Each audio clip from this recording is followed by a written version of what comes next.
كما صليت على إبراهيم وعلى آل إبراهيم إنك حميد مجيد اللهم بارك على محمد وعلى آل محمد كما باركت على إبراهيم وعلى آل إبراهيم إنك حميد مجيد اتقوا الله حيثما كنتم. ആദരണീയരായ പണ്ഡിതന്മാരെ,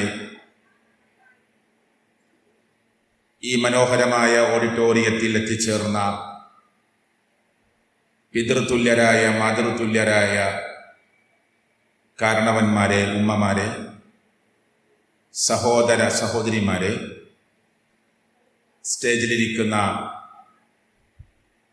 സംഘാടകരും നേതാക്കന്മാരുമായ ജ്യേഷ്ഠാനീയ സുഹൃത്തുക്കളെ, ബഹുമാന്യനായ അധ്യക്ഷൻ, പ്രിയപ്പെട്ട സുഹൃത്തുക്കളെ, അസ്സലാമു അലൈക്കും വറഹ്മത്തുള്ളാഹി വബറകാതുഹു. അള്ളാഹു നമ്മുടെ ഈ സംഗമം ഒരു പുണ്യകർമ്മമായി, സൽക്കർമ്മമായി അള്ളാഹു നമ്മിൽ നിന്ന് സ്വീകരിക്കുമാറാകട്ടെ. റമദാനിന്റെ വിജ്ഞാനവേദിയിലൂടെ നമ്മൾ അള്ളാഹുവിന്റെ ദീന് കേൾക്കുകയാണ്. ദീന് പഠിക്കാനുള്ള ഒരു മാധ്യമം കേൾക്കലാണ്, ശ്രദ്ധിച്ചു കേൾക്കലാണ്. എന്നിട്ട് ഏറ്റവും നല്ലതിനെ പിൻപറ്റിക്കൊണ്ട് ജീവിതത്തെ മുന്നോട്ട് നയിക്കലാണ്. കേൾക്കുന്നത് ഖൈറായ, നന്മയായ കാര്യങ്ങളെ ജീവിതത്തിൽ കൊണ്ടുവരാനുള്ള പരിശ്രമം സംസാരിക്കുന്ന ഞാനും കേൾക്കുന്ന നിങ്ങളും ചെയ്യേണ്ടതാണ്, കടപ്പെട്ടവരാണ്. അല്ലാഹു തൗഫീക്ക് നൽകുമാറാകട്ടെ. കേൾക്കുക എന്നത് കുറച്ചെങ്കിലും നമ്മളിൽ ഉണ്ട്. പക്ഷേ നമ്മിൽ നിന്ന് മരിച്ചുപോയ ഒന്നുണ്ട്. അത് അറിവ് നേടാനുള്ള മറ്റൊരു മാർഗമാണ്, വായനയാണ്.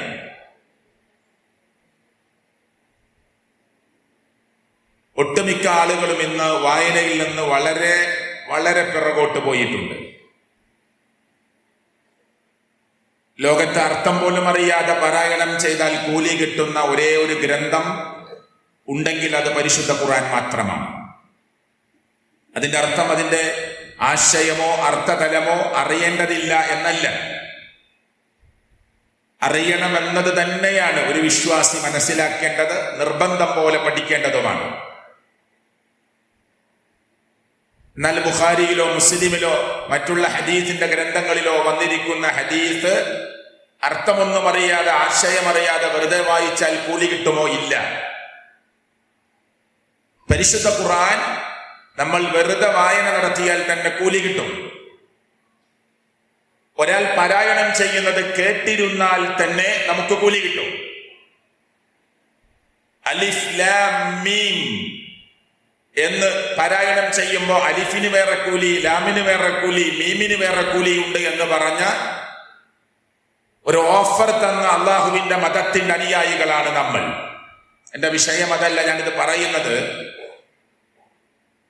ഇപ്പോൾ നമ്മളെല്ലാവരും കേൾക്കാൻ വേണ്ടി വന്നവരാണ്. പക്ഷെ നമ്മൾ വീട്ടിലേക്ക് മടങ്ങിയാൽ ഇവിടെ കേൾക്കുന്ന ആയത്തുകളും ഹദീസുകളും ചരിത്ര സംഭവങ്ങളും ഒക്കെ പ്രിയപ്പെട്ടവരെ ഒന്ന് വായനയ്ക്ക് വിധേയമാക്കി വീട്ടിലുള്ള ഖുർആനിന്റെ പരിഭാഷ എടുത്ത്, അമാനി മൗലവിയുടെ ഖുർആൻ വിവരണമെടുത്ത് ആ ഭാഗം ഒന്ന് വായിച്ച് അതൊന്ന് ബോധ്യമാക്കാനുള്ള പരിശ്രമം നമ്മുടെ ഭാഗത്തുനിന്നുണ്ടാവണം. വിസ്ഡം ഇസ്ലാമിക് ഓർഗനൈസേഷൻ പുറത്തിറക്കുന്ന നേർപഥം നിങ്ങൾ ചിന്തിച്ചു നോക്ക്. ഞാൻ ഈ സദസ്സിലെ ആളുകളോട് ചോദിക്കുകയാണ്, എത്ര പേർ കഴിഞ്ഞ ലക്കം നേർപഥം വായിച്ചിട്ടുണ്ടാകുമെന്ന് ചോദിച്ചാൽ എത്ര പേർക്ക് മറുപടി പറയാൻ പറ്റും? ഇതൊരു കുട്ടികളുടെ സദസ്സല്ലാത്തത് കൊണ്ട് ഞാൻ കൈപൊക്കാൻ ആവശ്യപ്പെടുന്നില്ല. പക്ഷേ കഴിഞ്ഞ മാസങ്ങളിലൂടെ കടന്നു വന്നിട്ടുള്ള നേർപഥത്തിന്റെ വായന നടത്തിയവർ നമ്മുടെ കൂട്ടത്തിൽ എത്ര പേരുണ്ടാകും ചോദിച്ചാൽ പലർക്കും ഉത്തരമില്ല. പലരും അതിന്റെ വരിക്കാരാകാൻ ആവശ്യപ്പെടുമ്പോ പറയുന്ന വാക്ക് ഞങ്ങൾ വായിക്കാറില്ല എന്നാണ്. അങ്ങനെയാണോ ഒരു വിശ്വാസി പറയേണ്ടത് എന്ന് ഞാൻ സാന്ദർഭികമായി ഇതിന്റെ തുടക്കത്തിൽ ചോദിക്കുകയാണ്. അള്ളാഹുവിന്റെ ഗ്രന്ഥം വായിക്കാനും പഠിക്കാനും നമ്മളോട് ആവശ്യപ്പെട്ടുകൊണ്ടാണ് അള്ളാഹുവിന്റെ ഖുർആനിന്റെ വചനം ഇറങ്ങുന്നത്. അങ്ങനെ ഒരു ഗ്രന്ഥം ലോകത്ത് വേറെ ഉണ്ടാകുമോ? ലോകരക്ഷിതാവായ സർവശക്തനായ അല്ലാഹു തആല ജിബ്രീൽ അലൈഹിസ്സലാത്തു വസ്സലാം മുഖേന നമ്മുടെ നേതാവായ തങ്ങളായ മുഹമ്മദ് മുസ്തഫ സ്വല്ലല്ലാഹു അലൈഹി വസല്ലമക്ക് ആദ്യമായി ഇറാ ഗുഹയിൽ വെച്ച് ഓതിക്കൊടുക്കുന്നത് ഇഖ്റ, നീ വായിക്കണമെന്ന് പറഞ്ഞുകൊണ്ടാണ്. ഇത് ലോകം അവസാനിക്കുന്നത് വരെയുള്ള മനുഷ്യലോകത്തിനുള്ള ആഹ്വാനമാണ്. ഇഖ്റ ബിസ്മി റബ്ബിക്കല്ലദീ ഖലഖ് ഖലഖൽ ഇൻസാന മിൻ അലഖ് ഇഖ്റ വറബ്ബുക്കൽ അക്രം അല്ലദീ അല്ലമ ബിൽ ഖലം അല്ലമൽ ഇൻസാന മാ ലം യഅലം. അതാണ് ഖുർആനിലേക്ക് ആദ്യമായി ഇറങ്ങിയ അള്ളാഹുവിന്റെ വചനാമൃതങ്ങൾ. വായിക്കണം നിന്നെ സൃഷ്ടിച്ച സ്രഷ്ടാവിന്റെ നാമത്തിൽ. അവൻ പേന കൊണ്ട് നിന്നെ എഴുതാൻ പഠിപ്പിച്ചവനാണ്. ആ സ്രഷ്ടാവായ അള്ളാഹുവിന്റെ നാമത്തിലായിരിക്കണം നമ്മുടെ വായന ആരംഭിക്കേണ്ടത്. അതുകൊണ്ട് എന്റെ സംസാരത്തിന്റെ തുടക്കത്തിലെ ഒന്നാമത്തെ വാചകമായി എല്ലാവരുടെയും ഹൃദയത്തിൽ ഉണ്ടാവേണ്ടത് നമ്മൾ വായനയിലേക്ക് മടങ്ങണം. നമ്മുടെ കുട്ടികളെ വായിക്കുവാൻ പ്രേരിപ്പിക്കണം. നമ്മുടെ മുതിർന്നവരോട് ഖുർആൻ ഓതാൻ പറയണം. അതുപോലെ തന്നെ ഖുർആനിന്റെ പരിഭാഷ വായിക്കണം. ഈ എടത്തനാട്ടുകരയിലെ കോട്ടപ്പള്ളയിലെ ഈ ഓഡിറ്റോറിയത്തിലേക്ക് വന്നുകൊണ്ടിരിക്കുന്ന, ഇപ്പോൾ വന്നു ചേർന്നിട്ടുള്ള, ഇനി നാളെ ഒരുപക്ഷെ ഇതിന്റെ റെക്കോർഡ് കേൾക്കാൻ സാധ്യതയുള്ള ആളുകളോട് ഞാൻ ചോദിക്കുകയാണ്. പരിശുദ്ധ ഖുർആനിലെ 6236 ആയത്തുകൾ, അതിന്റെ അർത്ഥം കുഞ്ഞു മുഹമ്മദ് മദനി പറപ്പൂരും ചെറിയ മുണ്ടം അബ്ദുൽ ഹമീദ് മദനിയും ഇതിനെ പരിഭാഷപ്പെടുത്തിയ ഖുർആനിന്റെ പരിഭാഷ നമ്മുടെയൊക്കെ വീട്ടിലുണ്ട്. നമ്മൾ നെഞ്ചത്ത് കൈവച്ച് ചോദിക്കുക, ജീവിതത്തിൽ ഒരു തവണ പോലും ഖുർആനിന്റെ പരിഭാഷ വായിച്ചു തീർക്കാത്തവർ നമ്മുടെ കൂട്ടത്തിൽ ഉണ്ടാവാം.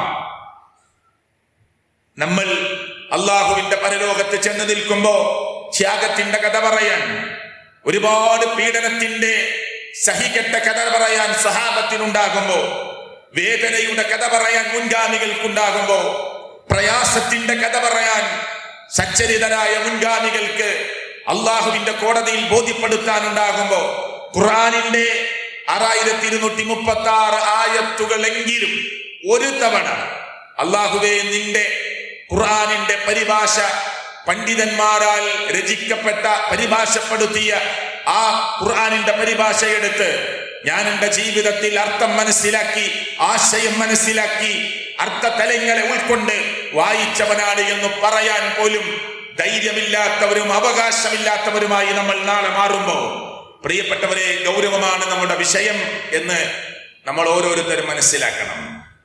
അള്ളാഹു നമ്മെ ചിന്തിക്കുന്ന, ആലോചിക്കുന്ന ആളുകളുടെ കൂട്ടത്തിൽ ഉൾപ്പെടുത്തി അനുഗ്രഹിക്കുമാറാകട്ടെ. അമേരിക്കയും ഇസ്രയേലും ഇറാനും തമ്മിലുള്ള യുദ്ധം നടക്കുമ്പോ നമുക്ക് ഒരു പക്ഷത്തെയും സപ്പോർട്ട് ചെയ്യാൻ പറ്റാത്ത വിധത്തിൽ മുസ്ലിങ്ങളുടെ ശത്രുക്കളാണ് പോരടിച്ചു കൊണ്ടിരിക്കുന്നത്, അല്ലേ? എന്റെ വിഷയത്തിലേക്ക് കിടക്കുന്നതിന് മുമ്പ് ഞാൻ 2 വാക്ക് പറയട്ടെ. ഇസ്രയേൽ ജൂതന്മാരാണ്. അമേരിക്ക സപ്പോർട്ട് ചെയ്യുന്ന ബാക്കിയുള്ളവർ നസ്വാറ ടീമിൽപ്പെട്ടവരാണ്. ഇറാനിന്റെ ഇന്നത്തെ മേലാധ്യക്ഷന്മാരും ഭരണാധികാരികളും ഷിയ വിഭാഗത്തിൽപ്പെട്ടവരാണ്. അവർ ഇസ്ലാമിനെ, ഈ 3 കൂട്ടരും ഇസ്ലാമിനെ വെറുക്കുന്നവരാണ്.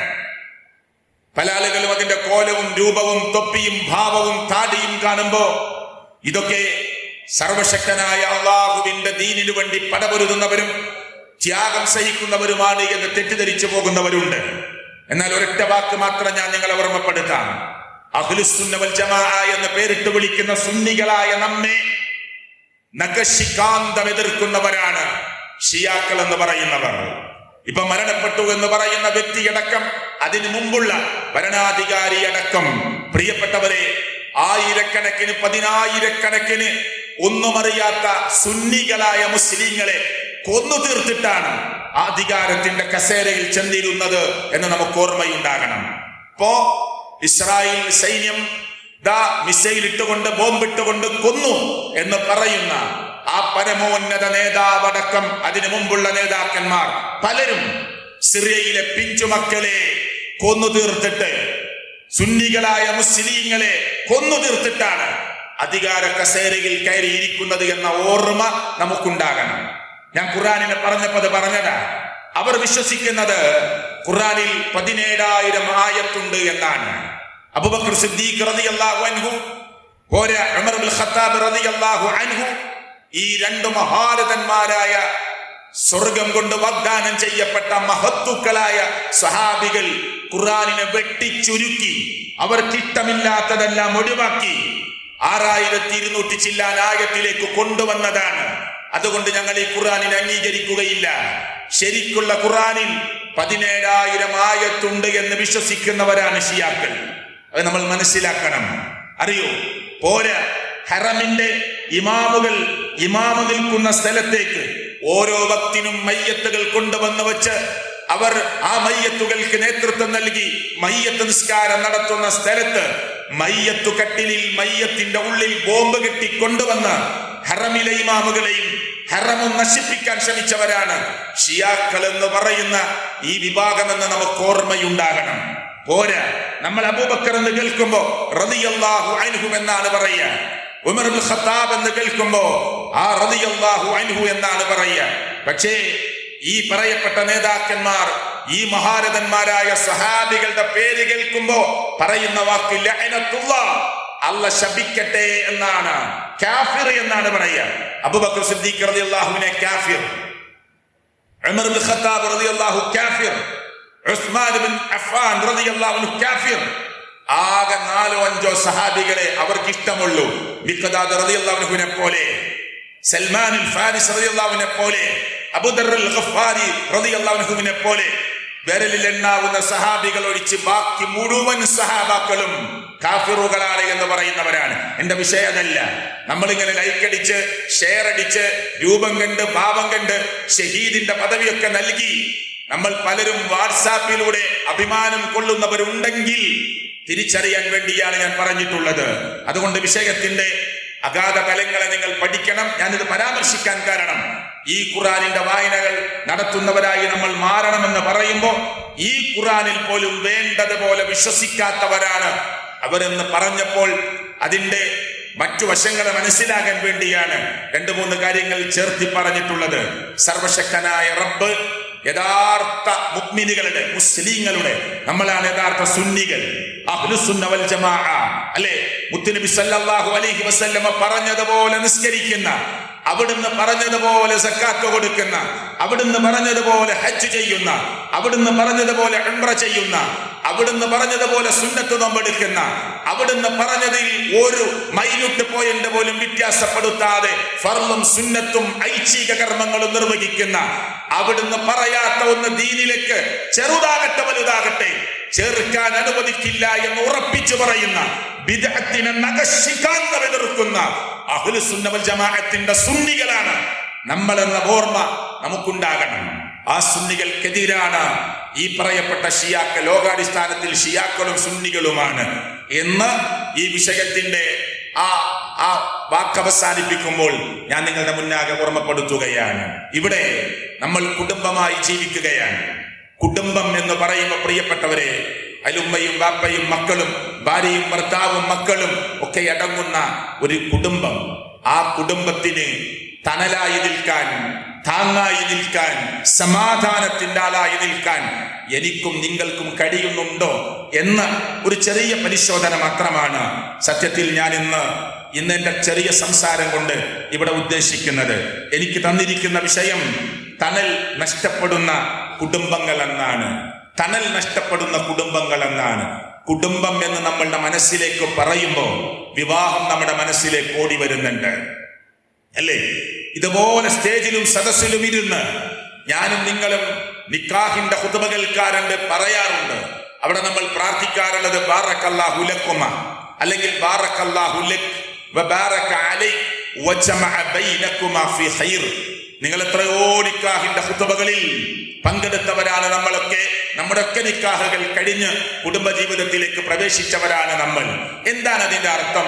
അല്ലാഹുവേ, ഇതാ ഇന്ന് ഇവിടെ വിവാഹം കഴിച്ചിരിക്കുന്ന ഇബ്രാഹിമിന്, ഫാത്തിമക്ക്, ആരുമാകട്ടെ, ഇവർക്ക് രണ്ടുപേർക്കും നിന്റെ അനുഗ്രഹം കൊടുക്കണേ അല്ലാ. അവരുടെ മേൽ നീ അനുഗ്രഹം ചൊരിയണേ അല്ലാ. അവരെ നീ നിന്റെ അനുഗ്രഹത്തിൽ ഒരുമിപ്പിക്കണേ അല്ലാ എന്നാണ് നമ്മൾ പ്രാർത്ഥിക്കുന്നത്.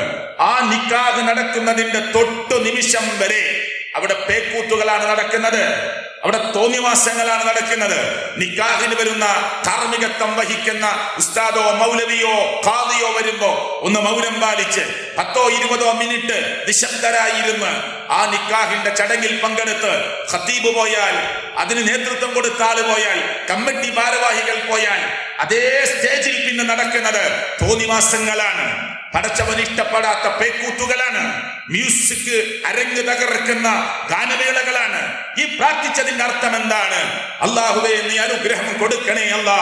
പടച്ചവനെ, നീ അനുഗ്രഹത്തിൽ ഇവരെ ഒരുമിപ്പിക്കണേ അല്ലാ. എങ്ങനെ സ്വീകരിക്കാനാണ് ലോകത്തിന്റെ രക്ഷിതാവായ റബ്ബ് ആ പ്രാർത്ഥന? എങ്ങനെ സ്വീകരിക്കും? നമ്മൾ കാട്ടിക്കൂട്ടുന്ന പേക്കൂത്തുകൾ സമയം കുറെ വേണം അത് പറയാൻ. പിന്നെ എങ്ങനെയാണ് നമ്മുടെ കുടുംബത്തിന് അള്ളാഹുവിന്റെ അനുഗ്രഹം ലഭിക്കുക, മിന്നത്ത് ലഭിക്കുക, നിഅ്മത്ത് ലഭിക്കുക, അള്ളാഹുവിന്റെ അനുഗ്രഹം ലഭിക്കുക? കാരുണ്യവാനായ റബ്ബിന്റെ, കരുണാനിധിയായ റബ്ബിന്റെ അനുഗ്രഹം നമ്മുടെ മേൽ പ്രിയപ്പെട്ടവരെ പെയ്തിറങ്ങാൻ എങ്ങനെ നമ്മൾക്ക് അവസരമുണ്ടാകും? പടച്ചവന്റെ അവന്റെ ഇഷ്ടത്തിനും അവന്റെ പ്രീതിക്കും വശംബദരായി മാറാനുള്ള പ്രാർത്ഥനകളും സാഹചര്യങ്ങളും ഒരുക്കുന്ന വേദി പോലും അള്ളാഹുവിന് ഇഷ്ടപ്പെടാത്തതാണ് നടക്കുന്നത്, റബ്ബിന് ഇഷ്ടപ്പെടാത്തതാണ് നടക്കുന്നത്. റസൂൽ സല്ലല്ലാഹു അലൈഹി വസല്ലം പറഞ്ഞു, എന്റെ ഉമ്മത്തിൽ നിന്ന് ലയകൂനന്ന മിൻ ഉമ്മത്തി അഖ്വാമുൻ, എന്റെ ജനവിഭാഗത്തിൽ നിന്ന്, എന്റെ ഉമ്മത്തിൽ നിന്ന് ചില ആളുകൾ വരും, ചില ജനവിഭാഗങ്ങൾ വരും. യസ്തഹില്ലൂനൽ ഹിറ വൽ ഹംറ വൽ ഹരീറ വൽ മആസിഫ. അന്ന് ആ മനുഷ്യരുടെ പ്രത്യേകത എന്തെന്നറിയുമോ? വ്യഭിചാരം അതൊരു പ്രശ്നമല്ല എന്ന് പറയുന്നവരായിരിക്കും അവർ. 2, കള്ള് അതൊന്നൊരു പ്രശ്നമേ അല്ല ഇന്നത്തെ കാലത്ത് എന്ന് പറയുന്നവരായിരിക്കും അവർ. പോരാ, പട്ടുവസ്ത്രം, സിൽക്ക് വസ്ത്രം ആണിന് അണിഞ്ഞാൽ എന്താണ് കുഴപ്പമെന്ന് ചോദിക്കുന്നവരായിരിക്കും അവർ. മ്യൂസിക്കൽ ഇൻസ്ട്രുമെന്റ്സുകൾ അത് ഹലാലാണ് എന്ന് വാദിക്കുന്നവരായിരിക്കും അവർ. 4 കാര്യങ്ങളെ എണ്ണിയത് ഏതിന്റെ കൂട്ടത്തില? വ്യഭിചാരത്തിന്റെ കൂട്ടത്തിൽ, കള്ളിന്റെയും ലഹരിയുടെയും കൂട്ടത്തിൽ, പുരുഷന് സിൽക്ക് വസ്ത്രം പാടില്ല എന്ന് പറഞ്ഞ ഹറാമിന്റെ കൂട്ടത്തിൽ മുത്ത് റസൂൽ സല്ലല്ലാഹു അലൈഹി വസല്ലം എണ്ണി. അവിടെയാണ് പ്രവാചകൻ എണ്ണിയത് മ്യൂസിക്കൽ ഇൻസ്ട്രുമെന്റ്സ്, ഉപകരണങ്ങൾ വെച്ചുകൊണ്ട് മ്യൂസിക്കുകൾ ഉണ്ടാക്കുന്ന യന്ത്രവൽകൃതമായ എന്തുമാകട്ടെ, അതല്ലാത്ത അതിനുപയോഗിക്കുന്ന ഉപകരണങ്ങളാകട്ടെ, അതുപയോഗിച്ചുകൊണ്ടുള്ള മ്യൂസിക് നിങ്ങൾക്ക് പാടില്ല. ഇത് കല്യാണത്തിന്റെ വേദിയിൽ നിക്കാഹിന് തൊട്ട് മുമ്പും നിക്കാഹ് കഴിഞ്ഞാലും ഈ ഗാനമേളകൾ അരങ്ങ് തകർക്കുമ്പോ വിശ്വാസികളെ പ്രാർത്ഥിച്ചതിന്റെ അർത്ഥം എന്താണ്? റബ്ബേ, ഈ അനുഗ്രഹം കൊടുക്കണേ അല്ലാ എന്ന് പറയുന്നതിന്റെ അർത്ഥം എന്താണ്? മനസ്സിലാകുന്നില്ല. ധൂർത്തുകളും പൊങ്ങച്ചവും ഗർവും എല്ലാം അരങ്ങ് തകർക്കുകയാണ് കല്യാണത്തിന്റെ വേദിയിൽ. എത്ര പെട്ടെന്നാണ് കൊറോണയുടെ കാലം കടന്നുപോയത്. ഇവിടെ ഇരിക്കുന്ന നമ്മളെല്ലാവരും മൂക്കും നമ്മുടെ വായും മൂടിക്കെട്ടിയവരാണ്. നമ്മളെന്നല്ല, ലോകത്തിലെ മുഴുവൻ മനുഷ്യരും മാസ്ക് ഇട്ട് നടന്ന സമയമാണത്. സ്വന്തം വാപ്പ മരിച്ചിട്ട് പോലും ആ വാപ്പക്ക് 6 മക്കളുണ്ട്, 20 പേരക്കുട്ടികളുണ്ട്, നിസ്കരിക്കാൻ അനുവദിക്കണേ എന്ന് പേപ്പറിൽ എഴുതി കൊടുത്തിട്ടും നിങ്ങൾ തെരഞ്ഞെടുക്കുന്ന 5 പേർക്ക് വരാം ഖബറിന്റെ അടുത്തേക്ക്, 3 പേർക്ക് വരാം എന്ന് പറഞ്ഞ് ആളുകളുടെ എണ്ണം ലിമിറ്റ് ചെയ്ത് വാപ്പയുടെ മയ്യത്ത് ഖബറിലേക്ക് വെക്കുമ്പോ ഇങ്ങനെ ലിമിറ്റ് ചെയ്ത് എണ്ണം തിട്ടപ്പെടുത്തി പ്രിയപ്പെട്ടവരെ പ്രത്യേകമായ വസ്ത്രം ധരിച്ച് ഖബറിന്റെ മുന്നിലേക്ക് പോയത് മുസ്ലിം ഉമ്മത്തെ നമ്മൾ മറന്നുപോയോ? എന്നിട്ട് ആ കൊറോണ പോയി. അപ്പോഴേക്കും തുടങ്ങി ദൂർത്ത്. പെണ്ണ് കാണാൻ പോകുന്നത് വരെ കുടുംബം തണലാകുമ്പോൾ എന്ന് പറയുമ്പോ ഞാനത് തുടക്കമാണ് ഈ പറയുന്നത്. പെണ്ണ് കാണാൻ പോകുന്നത് വരെ അള്ളാഹുവിന് ഇഷ്ടപ്പെടാത്ത വിധത്തില. പിന്നെ എങ്ങനെയാണ് തണലായി മാറുക? പെണ്ണ് കാണാൻ പോകുന്നത് വരെ ഞാനാണ് വിവാഹം കഴിക്കുന്നതെങ്കിൽ ഞാൻ കല്യാണം കഴിക്കാൻ ആഗ്രഹിക്കുന്ന പെൺകുട്ടിയെ എനിക്ക് കാണണമെന്നതാണ് ഇസ്ലാം പറഞ്ഞത്. അവൾക്ക് എന്നെയും എനിക്കവളെയും കാണണം. കാണാതെ പോകാൻ, പിന്നെ അതിന് പോകാൻ മടിച്ചു നിന്ന സഹാബിയോട് അല്ലാഹുവിന്റെ റസൂല് പറഞ്ഞു, പോ, അൻസാരി സ്ത്രീകളുടെ കണ്ണിന് പ്രത്യേകതയുണ്ട്, ചെന്ന് നോക്ക്. എന്നിട്ട് കല്യാണത്തിന് ശേഷം പിന്നെ അതും ഇതും പറയാൻ പാടില്ല, പോയി കാണണമെന്നതാണ് അള്ളാഹുവിന്റെ പ്രവാചകൻ സല്ലല്ലാഹു അലൈഹി വസല്ലം പറഞ്ഞത്. പക്ഷേ എങ്ങനെയാണ് കാണാൻ പോകുന്നത്? പെണ്ണ് കാണാൻ ഉദ്ദേശിക്കുന്നവൻ മാത്രമല്ല, ഇടതും വലതുമായി അവന്റെ കൂട്ടുകാരന്മാർ എല്ലാവരും കൂടിക്കെട്ടുകയാണ്. ആണോ? ഓൻ ചോദിക്കുന്നു, നിനക്കിഷ്ടമായോ? ആരാ കല്യാണം കഴിക്കുന്നത്? കല്യാണം കഴിക്കുന്ന ചെറുപ്പക്കാരൻ ചോദിക്കുക, നിനക്കിഷ്ടായോ? എന്തേ ജമാഅത്തായിട്ട് കെട്ടുകയാണോ അവളെ? ആണോ? എന്തൊരു കല്യാണ കാണലാണിത്! അതുപോലും റബ്ബിന് ഇഷ്ടമില്ലാത്തതാണ്. ശരി, നീ അവനിഷ്ടമായി, പെങ്ങൾക്ക് കാണാം, ഉമ്മക്ക് കാണാം, മാപ്പക്ക് കാണാം, അതിനൊന്നും ഇസ്ലാം എതിർക്കുന്നില്ല. പക്ഷേ എളാപ്പയുടെ മോക്ക് കാണണം, മുത്താപ്പാന്റെ മോക്ക് കാണണം, അമ്മാവന്റെ മക്കൾക്ക് കാണണം, കുടുംബത്തിൽ എല്ലാവർക്കും കാണണം. ഒലൊക്കെ അഭിപ്രായം പറയണം.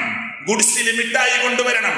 ഓരോരുത്തരുടെ കയ്യിൽ താജ്മഹലിന്റെ ആകൃതിയിൽ മിഠായി ഉണ്ടാവണം, കുത്തബ് മിനാറിന്റെ ആകൃതിയിൽ മിഠായി ഉണ്ടാകണം, ബുർജ് ഖലീഫിന്റെ ആകൃതിയിൽ മിഠായി ഉണ്ടാവണം. അറിയപ്പെട്ട ബേക്കറിയിൽ നിന്ന് ഡെക്കറേറ്റ് ചെയ്യണം. 10,000-ങ്ങളും ലക്ഷങ്ങളും അതിന് പൊട്ടിച്ചു തീർക്കണം. അല്ലേ? കൊറോണ മറന്നുപോയോ? ദൂർത്ത് 20 ആളുകൾ മതി കല്യാണത്തിന് എന്ന് പറഞ്ഞത് മുസ്ലിം ഉമ്മത്തെ നമ്മൾ മറന്നോ? കേരളക്കരയിൽ ഒരു കല്യാണ സദസ്സ് നടന്നപ്പോ ആ കല്യാണ സദസ്സിൽ 3000 ആളുകൾക്ക് ഇരിക്കാനുള്ള ഭക്ഷണ പന്തൽ, AC പന്തൽ. ആയിക്കോട്ടെ, അവർക്ക് സാമ്പത്തികമുണ്ടെങ്കിൽ അവർ ചെയ്യട്ടെ, കുഴപ്പമില്ല. പക്ഷേ ബിരിയാണി കമഴ്ത്തി വെച്ചതിനുള്ളിൽ ഒരു ബൈക്കിന്റെ ചാവി ഒളിപ്പിച്ചു ആ വിവാഹം കഴിക്കുന്ന ചെറുപ്പക്കാരന്റെ വാപ്പ. എന്നിട്ട് മൈക്കിൽ ഒരു അനൗൺസ് ചെയ്തു, എല്ലാവരും ഇരുന്നു, ആരും ഭക്ഷണം കഴിക്കരുത്, ഇവിടുന്ന് പറയാം. എന്നിട്ടോ, നിങ്ങളുടെ മുന്നിലിരിക്കുന്ന ബിരിയാണിയിൽ ഒരു ചാവിയുണ്ട്, അത് കിട്ടുന്നവർക്ക് ഒരു ബൈക്ക് ഫ്രീ ഉണ്ട്. ജ്വല്ലറിയിലും ടെക്സ്റ്റൈൽസിലും ഒക്കെ കൊടുക്കുന്നത് പോലെ. എല്ലാവരും മാന്തി നോക്കി, ചാവി കാണുന്നില്ല. അടുത്ത സീറ്റിൽ, ആളെത്താത്ത സീറ്റിലേക്ക് ചെറുപ്പക്കാർ ഓടി ബിരിയാണി മാന്തി നിലത്തേക്ക് തള്ളിയിട്ടു. അല്ലേ? കല്യാണ സദസ്സ് അലങ്കോലമാക്കി. ആരാണ് ഇതിന് അവസരമുണ്ടാക്കിയത്? റബ്ബിന്റെ കോടതിയിൽ എന്തു മറുപടി പറയും? ഒരു നേരത്തെ വയറിന് വേണ്ടി, ഒരു നേരത്തെ ഭക്ഷണത്തിന് വേണ്ടി വിശപ്പകറ്റാൻ കൈനീട്ടുന്ന മനുഷ്യലോകം ഈ നാട്ടിലുണ്ട്, നമ്മുടെ രാജ്യത്തുണ്ട്. ആളുകൾ കൊണ്ടുപോയി വേസ്റ്റ് തള്ളുന്ന ബോക്സിൽ രാത്രി സമയത്ത് തോട്ടിയുമായി ചെന്ന് ഡേറ്റ് കഴിഞ്ഞ ബ്രെഡിന്റെ പാക്കറ്റും ബന്നിന്റെ പാക്കറ്റും ഭക്ഷണ പദാർത്ഥങ്ങളുടെ പാക്കറ്റും ഹോട്ടലിൽ നിന്ന് വേസ്റ്റ് തള്ളിയതുമൊക്കെ പൊറുക്കിയെടുത്ത് അതിന്റെ നല്ല ഭാഗം മുറിച്ചെടുത്ത് ബാക്കി ഭാഗം പുഴുക്കളരിക്കുന്നത് ഉണക്കിയെടുത്ത് കാലിത്തീറ്റയാക്കുകയും നല്ല ഭാഗം ഭക്ഷണമാക്കുകയും ചെയ്യുന്ന റോഹിംഗ്യൻ മുസ്ലിങ്ങൾ നമ്മുടെ ഭാരതത്തിലുണ്ട്. അവിടെയാണ് ഈ ദൂർത്തും പൊങ്ങച്ചവും നടന്നുകൊണ്ടിരിക്കുന്നത്. അല്ലേ? റബ്ബിന്റെ ബറക്കത്ത് എങ്ങനെ ലഭിക്കും? നിഅ്മത്ത് എങ്ങനെ ലഭിക്കും? മിന്നത്ത് എന്ന് ഗൗരവപൂർവ്വം നമ്മൾ ഓർക്കണം. ഞാനിത് പറയുന്നത് ഒരു തമാശയുടെ രൂപത്തിലല്ല, ഗൗരവത്തോടുകൂടി നിങ്ങൾ ഈ വിഷയത്തെ മനസ്സിലാക്കേണ്ടതുണ്ട് എന്ന് ബോധപൂർവം ഞാൻ നിങ്ങളെ ശ്രദ്ധയിലേക്ക് കൊണ്ടുവരികയാണ്. സർവശക്തനായ അല്ലാഹു നമ്മെ അനുഗ്രഹിക്കുമാറാകട്ടെ. പോരാ, റസൂൽ കരീം സല്ലല്ലാഹു അലൈഹി വസല്ലം പറയാ, നമുക്കൊക്കെ പെൺകുട്ടികളും ആൺകുട്ടികളുമുണ്ട്. ആൺകുട്ടികൾ മാത്രമുള്ളവരുണ്ടാകാം, അത് റബ്ബിന്റെ പരീക്ഷണമാണ്. പെൺകുട്ടികൾ മാത്രമുള്ളവരുണ്ടാകാം, റബ്ബിന്റെ പരീക്ഷണമാണ്. ചിലപ്പോൾ കുട്ടികളെ ലഭിക്കാത്തവരുണ്ടാകാം, റബ്ബിന്റെ പരീക്ഷണമാണ്. ക്ഷമിക്കാൻ നമുക്ക് കഴിയണം. ശരി, നമ്മൾ മനസ്സിലാക്കുക, റബ്ബിന്റെ അനുഗ്രഹം നമുക്ക് ലഭിക്കാൻ നമ്മുടെ മോളെ ആര് കല്യാണം കഴിക്കണം? നമ്മുടെ മോൻ ആരെയാണ് വിവാഹം കഴിക്കേണ്ടത്? റസൂൽ സല്ലല്ലാഹു അലൈഹി വസല്ലം പറയാ, ഇദാ ഖതബ ഇലൈക്കും, നിങ്ങളിലേക്ക് ഒരു വിവാഹാന്വേഷണം വരികയാണ്. മൻ തർലൗന ദീനഹു വഖുലുഖഹു, നല്ല സ്വഭാവമുള്ള, നല്ല ദീനുള്ള ഒരു ചെറുപ്പക്കാരൻ നിങ്ങളുടെ മകളെ കല്യാണം അന്വേഷിച്ചു വന്നു. നിങ്ങൾ നല്ല തറവാട്ട് പേരുകെട്ട ആളുകളാണ്. വന്നവൻ നല്ല സ്വഭാവമുള്ളവനാണ്, നല്ല വിദ്യാസമ്പന്നനാണ്, നല്ല മര്യാദയുള്ളവനാണ്, നല്ല ദീനീബോധമുള്ളവനാണ് എങ്കിൽ ഫസവ്വിജൂഹു, അവന് നിങ്ങൾ നിങ്ങളുടെ മകളെ കെട്ടിച്ചു കൊടുക്കൂ, കല്യാണം കഴിപ്പിച്ചു കൊടുക്കൂ. ഇല്ലാ തഫ്അലു തകുൻ ഫിത്നതുൻ ഫിൽ അർളി വഫസാദുൻ അരീഉൻ. അല്ലാഹുവിന്റെ പ്രവാചകൻ പറയാ, എന്തിന്? ഭൂമിയിൽ അതിന്റെ പേരിൽ ഒരു പ്രശ്നം ഉണ്ടാകാതിരിക്കാനാണ്, അതിന്റെ പേരിൽ ഒരു ഫിത്ന ഉണ്ടാവാതിരിക്കാനാണ്, വ്യക്തമായ ഫസാദും കുഴപ്പവും ഉണ്ടാവാതിരിക്കാനാണ്. നിങ്ങളുടെ മോളെ ഒരു കല്യാണാന്വേഷണം വന്നത് നല്ല ദീനീ ബോധമുള്ള ഒരു ചെറുപ്പക്കാരനാണ്, നല്ല സ്വഭാവമുള്ള ഒരു ചെറുപ്പക്കാരനാണ് എങ്കിൽ നിങ്ങൾ കല്യാണം കഴിച്ചു കൊടുക്കൂ എന്ന് അള്ളാഹുവിന്റെ പ്രവാചകൻ മുഹമ്മദ് മുസ്തഫ സല്ലല്ലാഹു അലൈഹി വസല്ലമ. അല്ലേ, ചിലപ്പോ സാമ്പത്തികമായി നമ്മൾ അത്ര ഉയർന്ന ആളായിരിക്കണമെന്നില്ല, പിന്നെ നിങ്ങൾ വിചാരിച്ച വലിയ ഹൈറ്റ് കുറെ സ്വപ്നങ്ങൾ ഉണ്ടാവാം, എല്ലാം ഒത്തുകൊള്ളണമെന്നില്ല. പക്ഷെ അവൾക്ക് ഇഷ്ടപ്പെട്ടു, അവനും ഇഷ്ടപ്പെട്ടു, നല്ല ദീനുള്ള ചെറുപ്പക്കാരനാണ്, നല്ല ദീനുള്ള പെൺകുട്ടിയാണ്, നല്ല സ്വഭാവമുള്ള പെൺകുട്ടിയാണ്, നല്ല സ്വഭാവവും മര്യാദയുമുള്ള ആൺകുട്ടിയാണ് എങ്കിൽ നിങ്ങൾ കല്യാണം കഴിച്ചു കൊടുക്കണം. അതാണ് അള്ളാഹുവിന്റെ പ്രവാചകൻ സല്ലല്ലാഹു അലൈഹി വസല്ലം പറഞ്ഞത്. അപ്പൊ ഒരു കല്യാണത്തിന്റെ സ്റ്റാർട്ടിംഗ് പോയിന്റിൽ തന്നെ കാര്യങ്ങളൊക്കെ ശ്രദ്ധിച്ച് മനസ്സിലാക്കി നമ്മൾ ചെയ്യണമെന്നതാണ് ഞാൻ ഈ പറഞ്ഞത്. റസൂൽ സല്ലല്ലാഹു അലൈഹി വസല്ലം പറഞ്ഞില്ലേ, തുൻകഹുൽ മർഅതു ലിഅർബ, 4 കാര്യങ്ങൾക്ക് വേണ്ടി ലോകത്തെ ഒരു പെണ്ണിനെ വിവാഹം ചെയ്തു കൊടുക്കാറുണ്ട്, കല്യാണം നടക്കാറുണ്ട്. അങ്ങനെ ചെയ്യണമെന്നതല്ല, അങ്ങനെയാണ് നടക്കാറുള്ളത്. ലിമാലിഹ, 1 പെണ്ണിന്റെ സമ്പത്ത് പരിഗണിച്ചുകൊണ്ടാണ് കല്യാണം, സമ്പത്ത് പരിഗണിച്ചുകൊണ്ടാണ് കല്യാണം. മറ്റൊന്ന് വലി ജമാലിഹ, സമ്പത്ത് പ്രശ്നമല്ല, ദീന് പ്രശ്നമല്ല, കുടുംബം പ്രശ്നമല്ല, സൗന്ദര്യം മാത്രം പരിഗണിച്ചുകൊണ്ടുള്ള വിവാഹങ്ങൾ നടക്കും. മറ്റൊന്ന് കുടുംബ മഹിമ പരിഗണിച്ചുകൊണ്ടാണ്. വേറെ ചിലർ പരിഗണിക്കുന്നത് വലി ദീനിഹ, മതബോധമാണ്, 5 നേരം നിസ്കരിക്കുന്ന ഒരു മോളാണ്, അള്ളാഹുവിനെ ഭയപ്പെട്ട് ജീവിക്കുന്ന ഒരു കുടുംബമാണ്, നല്ല വാപ്പയാണ്, നല്ല ഉമ്മയാണ്, നല്ല സ്വഭാവമുള്ള കുടുംബമാണ്, നല്ല ദീനീബോധമുള്ള കുടുംബമാണ്, അള്ളാഹുവിന് ഏറ്റവും ഇഷ്ടപ്പെട്ട റബ്ബിന്റെ വഹ്ദാനിയത്ത് തൗഹീദ് ഉൾക്കൊണ്ട ഒരു കുടുംബമാണ്, അള്ളാഹുവിനെ ഭയപ്പെട്ട് പാതിരാത്രിയിൽ അല്ല, രാത്രിയുടെ അവസാന ഭാഗത്ത് തഹജ്ജുദൊക്കെ നമസ്കരിക്കുന്ന ഫാമിലിയാണ്. അതുകൊണ്ട് എനിക്ക് ആ കുടുംബത്തിൽ നിന്ന് വിവാഹം കഴിക്കണം. കൂലിപ്പണിയെടുത്ത് ആ പെണ്ണിനെ പോറ്റേണ്ടി വന്നാലും, നിന്റെ കയ്യിൽ മണ്ണ് പുരളേണ്ടി വന്നാലും, ചെളിയിൽ നീ ഇറങ്ങേണ്ടി വന്നാലും, നിനക്ക് നല്ലത് ദീനുള്ള പെണ്ണിനെ കല്യാണം കഴിക്കലാണ് എന്ന് അള്ളാഹുവിന്റെ പ്രവാചകൻ സല്ലല്ലാഹു അലൈഹി വസല്ലമ. നമ്മൾ എന്തു പരിഗണിച്ചു നമ്മുടെ കല്യാണത്തിന്? നമ്മൾ എന്തു പരിഗണിച്ചു? നമ്മുടെ കുട്ടിയുടെ കല്യാണത്തിന് നമ്മൾ എന്തു പരിഗണന കൊടുത്തു? ഏതിന് മുൻതൂക്കം കൊടുത്തു? അല്ലേ, ദീനൊക്കെ കുറച്ച് കുറവാ. ഞങ്ങൾ മുമ്പേ ഗൾഫിലായിരുന്നു, അതുകൊണ്ട് മദ്രസ ഒന്നും പഠിക്കാൻ പറ്റിയിട്ടില്ല. പക്ഷേ നല്ല സമ്പത്തുണ്ട്, ദീനൊന്നും ഞങ്ങൾക്ക് പ്രശ്നമല്ല, അതൊക്കെ ഞങ്ങൾ ശരിയാക്കിക്കോളാം. പക്ഷെ വിചാരിച്ചത്ര സാമ്പത്തിക ഫിനാൻഷ്യൽ ബാക്ക്ഗ്രൗണ്ട് ഇല്ലെങ്കിലോ പതുക്കെ പല കാരണങ്ങളും പറഞ്ഞു ഒഴിവാകും. അല്ലേ, നമ്മൾ എന്തിന് പരിഗണന കൊടുത്തു? ലോകത്തിന്റെ രക്ഷിതാവായ റബ്ബ് മുത്ത് മുഹമ്മദ് മുസ്തഫ സല്ലല്ലാഹു അലൈഹി വസല്ലമയിലൂടെ നമ്മളെ പഠിപ്പിച്ചത് ഫൾഫർ ബിദാത്തിദ്ദീൻ, ദീനിന് പരിഗണന കൊടുക്കൂ, തെരഞ്ഞെടുക്കൂ. അള്ളാഹുവിന്റെ ദീനുള്ള കുടുംബത്തെ, അങ്ങനെയുള്ള കുട്ടിയെ തെരഞ്ഞെടുക്കൂ.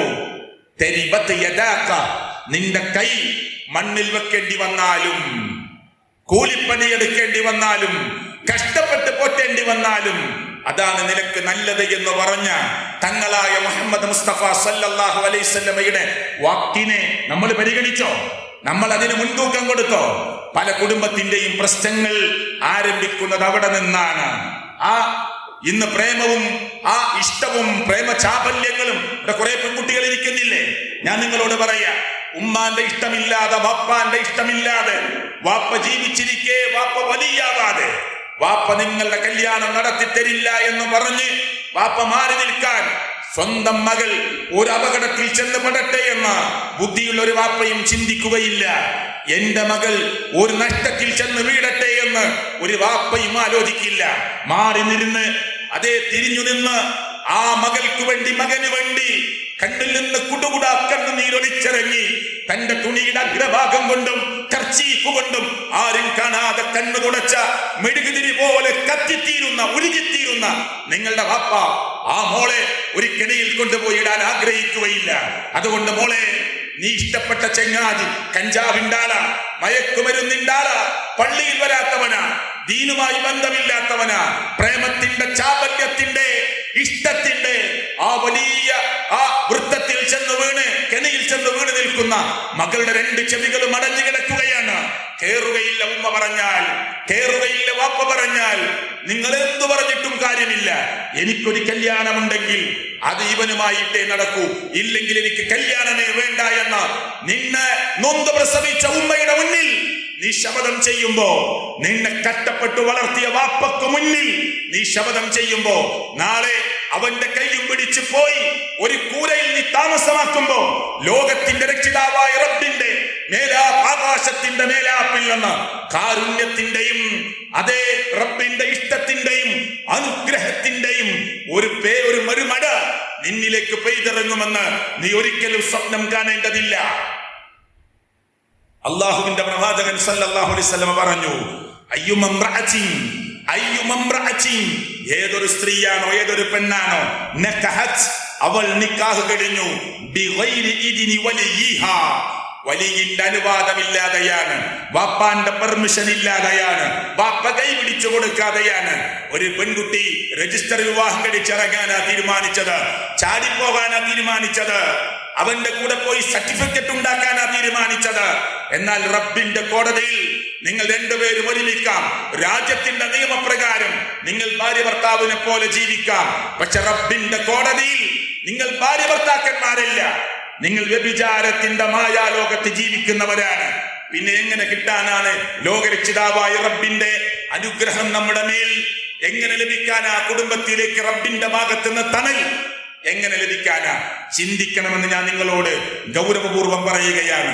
എന്നിട്ട് പ്രവാചകൻ പറഞ്ഞു, അങ്ങനെ നടക്കുന്ന നിക്കാഹ് ഫനിക്കാഹുഹാ ബാത്തിൽ, ഫനിക്കാഹുഹാ ബാത്തിൽ, ഫനിക്കാഹുഹാ ബാത്തിൽ.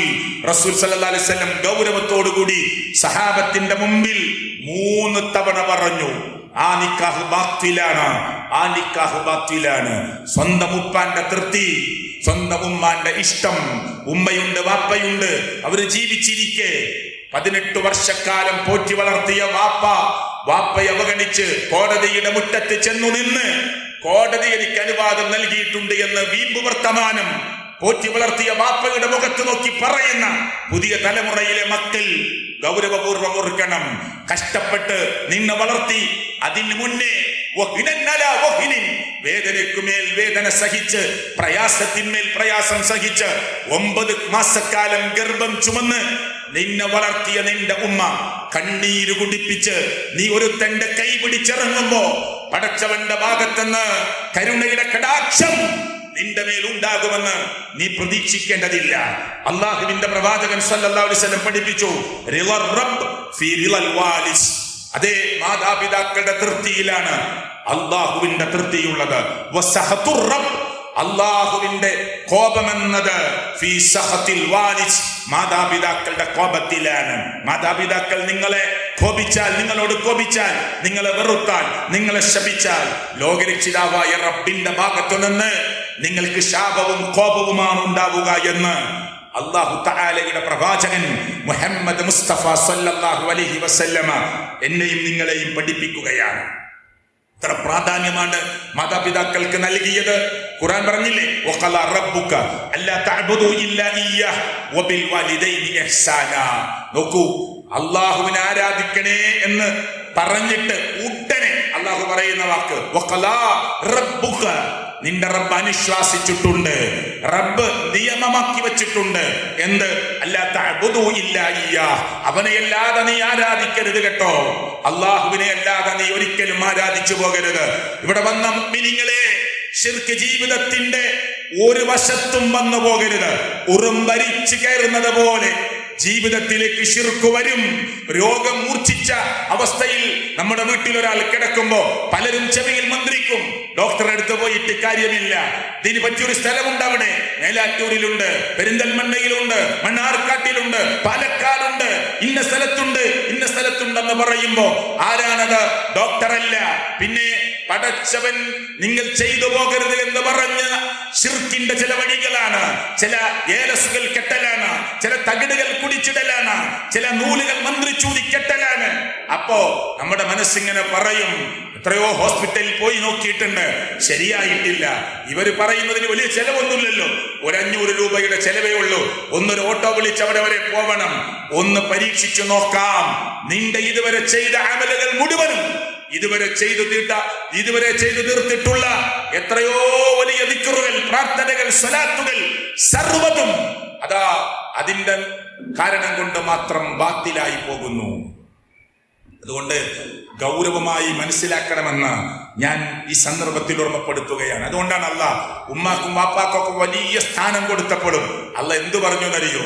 വഇൻ ജാഹദാക അലാ അൻ തുശ്രിക ബി മാ ലൈസ ലക ബിഹി ഇൽമ. എത്ര വ്യക്തമായിട്ടാണ് അല്ലാഹ് പറഞ്ഞത്. ഉമ്മാനെയും വാപ്പാനെയും ഒക്കെ അനുസരിക്കണമെന്ന് പറയുമ്പോൾ മക്കളെ നിങ്ങൾ തെറ്റിദ്ധരിച്ചു പോകണ്ട. എങ്ങനെ? വഇൻ ജാഹദാക, അവർ രണ്ടുപേരും നിന്നെ നിർബന്ധിക്കുകയാണ്. എന്തിന്? അലാ അൻ തുശ്രിക ബി മാ ലൈസ ലക ബിഹി ഇൽമ.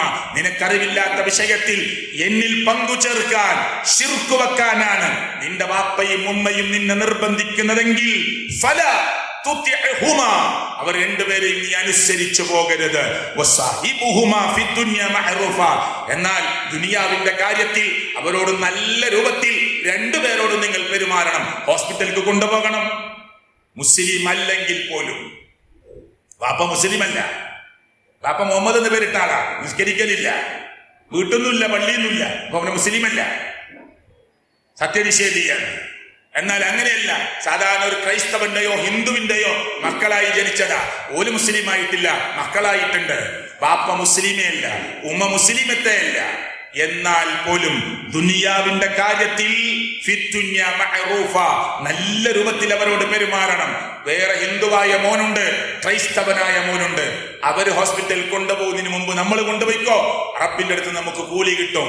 അവർക്ക് വേണ്ട മരുന്നിനുള്ള ക്യാഷ് കൊടുക്ക്, അവരോട് നല്ല രൂപത്തിൽ പെരുമാറ്, മാന്യമായി സംരക്ഷിക്ക്, നമ്മുടെ വീട്ടിലിടം കൊടുക്ക്.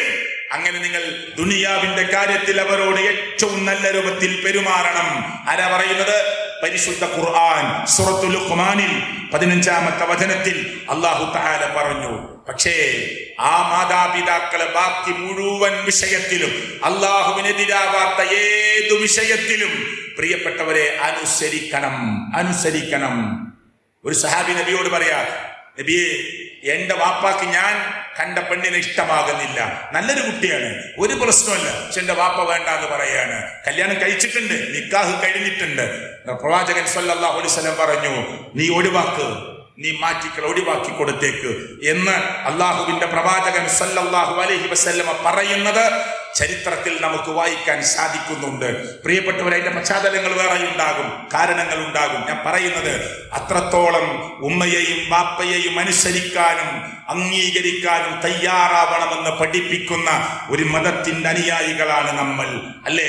വഖല റബ്ബുക അല്ലാ തഅബുദു ഇല്ലാ ഇയ്യാഹു വബിൽ വാലിദൈനി ഇഹ്സാന ഇമ്മാ യബ്ലുഗന്ന ഇൻദകൽ കിബറ അഹദുഹുമാ ഔ കിലഹുമാ. അവരിൽ ഒരാള് വാർദ്ധക്യത്തിലെത്തി, ചിലപ്പോൾ വാപ്പ നല്ല പ്രായം ഉണ്ടാവും, ഉമ്മാക്ക് കുറച്ച് പ്രായ വ്യത്യാസം ഉണ്ടാവും, അല്ലെങ്കിൽ രണ്ടുപേരും വാർദ്ധക്യത്തിലെത്തി. അതുകൊണ്ട് ഫലാ തഖുൽ ലഹുമാ ഉഫ്ഫിൻ, അവരോട് ഛേ എന്നൊരു വാക്ക് നിങ്ങൾ പറഞ്ഞു പോകരുത്. വാപ്പാനോട് ഛേ എന്നൊരു വാക്ക് പറയരുത്. ഉമ്മാനോട് തലയിൽ ചൊറിഞ്ഞിട്ട് ഛേ കഷ്ടായി പോയി എന്ന് ഉമ്മാനോട് പറയരുത് എന്നാണ് അല്ലാഹുവിന്റെ ഖുർആൻ പറയുന്നത്. വലാ തൻഹർഹുമാ വഖുൽ ലഹുമാ ഖൗലൻ കരീമാ. മാന്യമായ വാക്ക്, അടിയോടിക്കല്ലേ അവരെ, അകറ്റി നിർത്തല്ലേ അവരെ, ചെയ്യുന്ന വാക്ക് പറയല്ലേ അവരോട്. പിന്നെയോ മാന്യമായ വാക്കു പറയൂ. അള്ളാഹുവിന്റെ ഖുർആനാണ് പറയുന്നത്.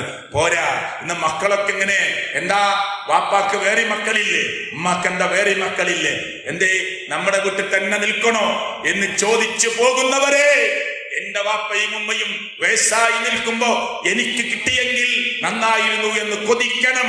എന്റെ വീട്ടിൽ തന്നെ ഉമ്മ നിൽക്കുമെങ്കിൽ എന്റെ വീട്ടിൽ തന്നെ വാപ്പ നിൽക്കുമെങ്കിൽ എന്റെ മനസ്സ് നിറയുകയാണ്, എനിക്ക് സ്വർഗം കിട്ടാൻ ഒരു കാരണമായി മാറുകയാണ്. ആ ഉമ്മ തുപ്പുന്നത്, ആ വാപ്പ മുദ്രിച്ചു പോയത്, ആ വാപ്പ കാട്ടിച്ചു പോയത്, പ്രിയപ്പെട്ടവരെ അറപ്പോടുകൂടി കാണല്ലേ. ആ ഉമ്മയുടെ മടിത്തട്ടിൽ നീ മൂത്രമൊഴിച്ചിട്ടുണ്ടായിരുന്നു നിന്റെ കുട്ടിക്കാലത്ത്. ആ വാപ്പയുടെ കയ്യിൽ നീ ഛർദിച്ചിരുന്നു, ആ വാപ്പ നിന്നെ കുളിപ്പിച്ചിരുന്നു, ആ ഉമ്മ നിന്നെ കുളിപ്പിച്ചിരുന്നു. ഒരുങ്ങി പുറപ്പെടുമ്പോ ആ ഡ്രസ്സിലൂടെ നീ മൂത്രമൊഴിച്ചിരുന്നു. പോരാ, ചിലപ്പോ കാഷ്ടിച്ചു പോയിരുന്നു.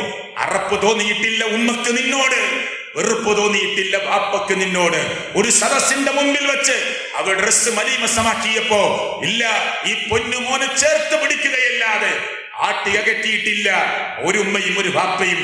അതുകൊണ്ട് വാപ്പയെ തട്ടിക്കളിക്കല്ലേ, ഉമ്മയെ തട്ടിക്കളിക്കല്ലേ. എന്തേ 4 മക്കളില്ലേ, എന്നിട്ട് എന്താ ഇവിടെ തന്നെ എന്ന് നിങ്ങളുടെ ഭാര്യ ചോദിക്കുമ്പോ മിണ്ടരുത് എന്ന് പറയാൻ നട്ടെല്ലുണ്ടാകണമാണിന്. എന്റെ വാപ്പയെ ആട്ടിയകറ്റാൻ, എന്റെ ഉമ്മയെ പടിയിറക്കാൻ നിനക്ക് അധികാരമില്ല. നിന്റെ ഉമ്മയെ പടിയിറക്കുമോ നീ? നിന്റെ വാപ്പയെ പടിയിറക്കുമോ നീ? ഇല്ല. ഏത് ചുക്കിച്ചുളിഞ്ഞ വാപ്പയാണെങ്കിലും, കാണാൻ ഒരു ഭംഗിയില്ലാത്ത വാപ്പയാണെങ്കിലും എന്റെ പ്രിയപ്പെട്ട വാപ്പയാണ്, എന്റെ പ്രിയപ്പെട്ട ഉമ്മയാണ്.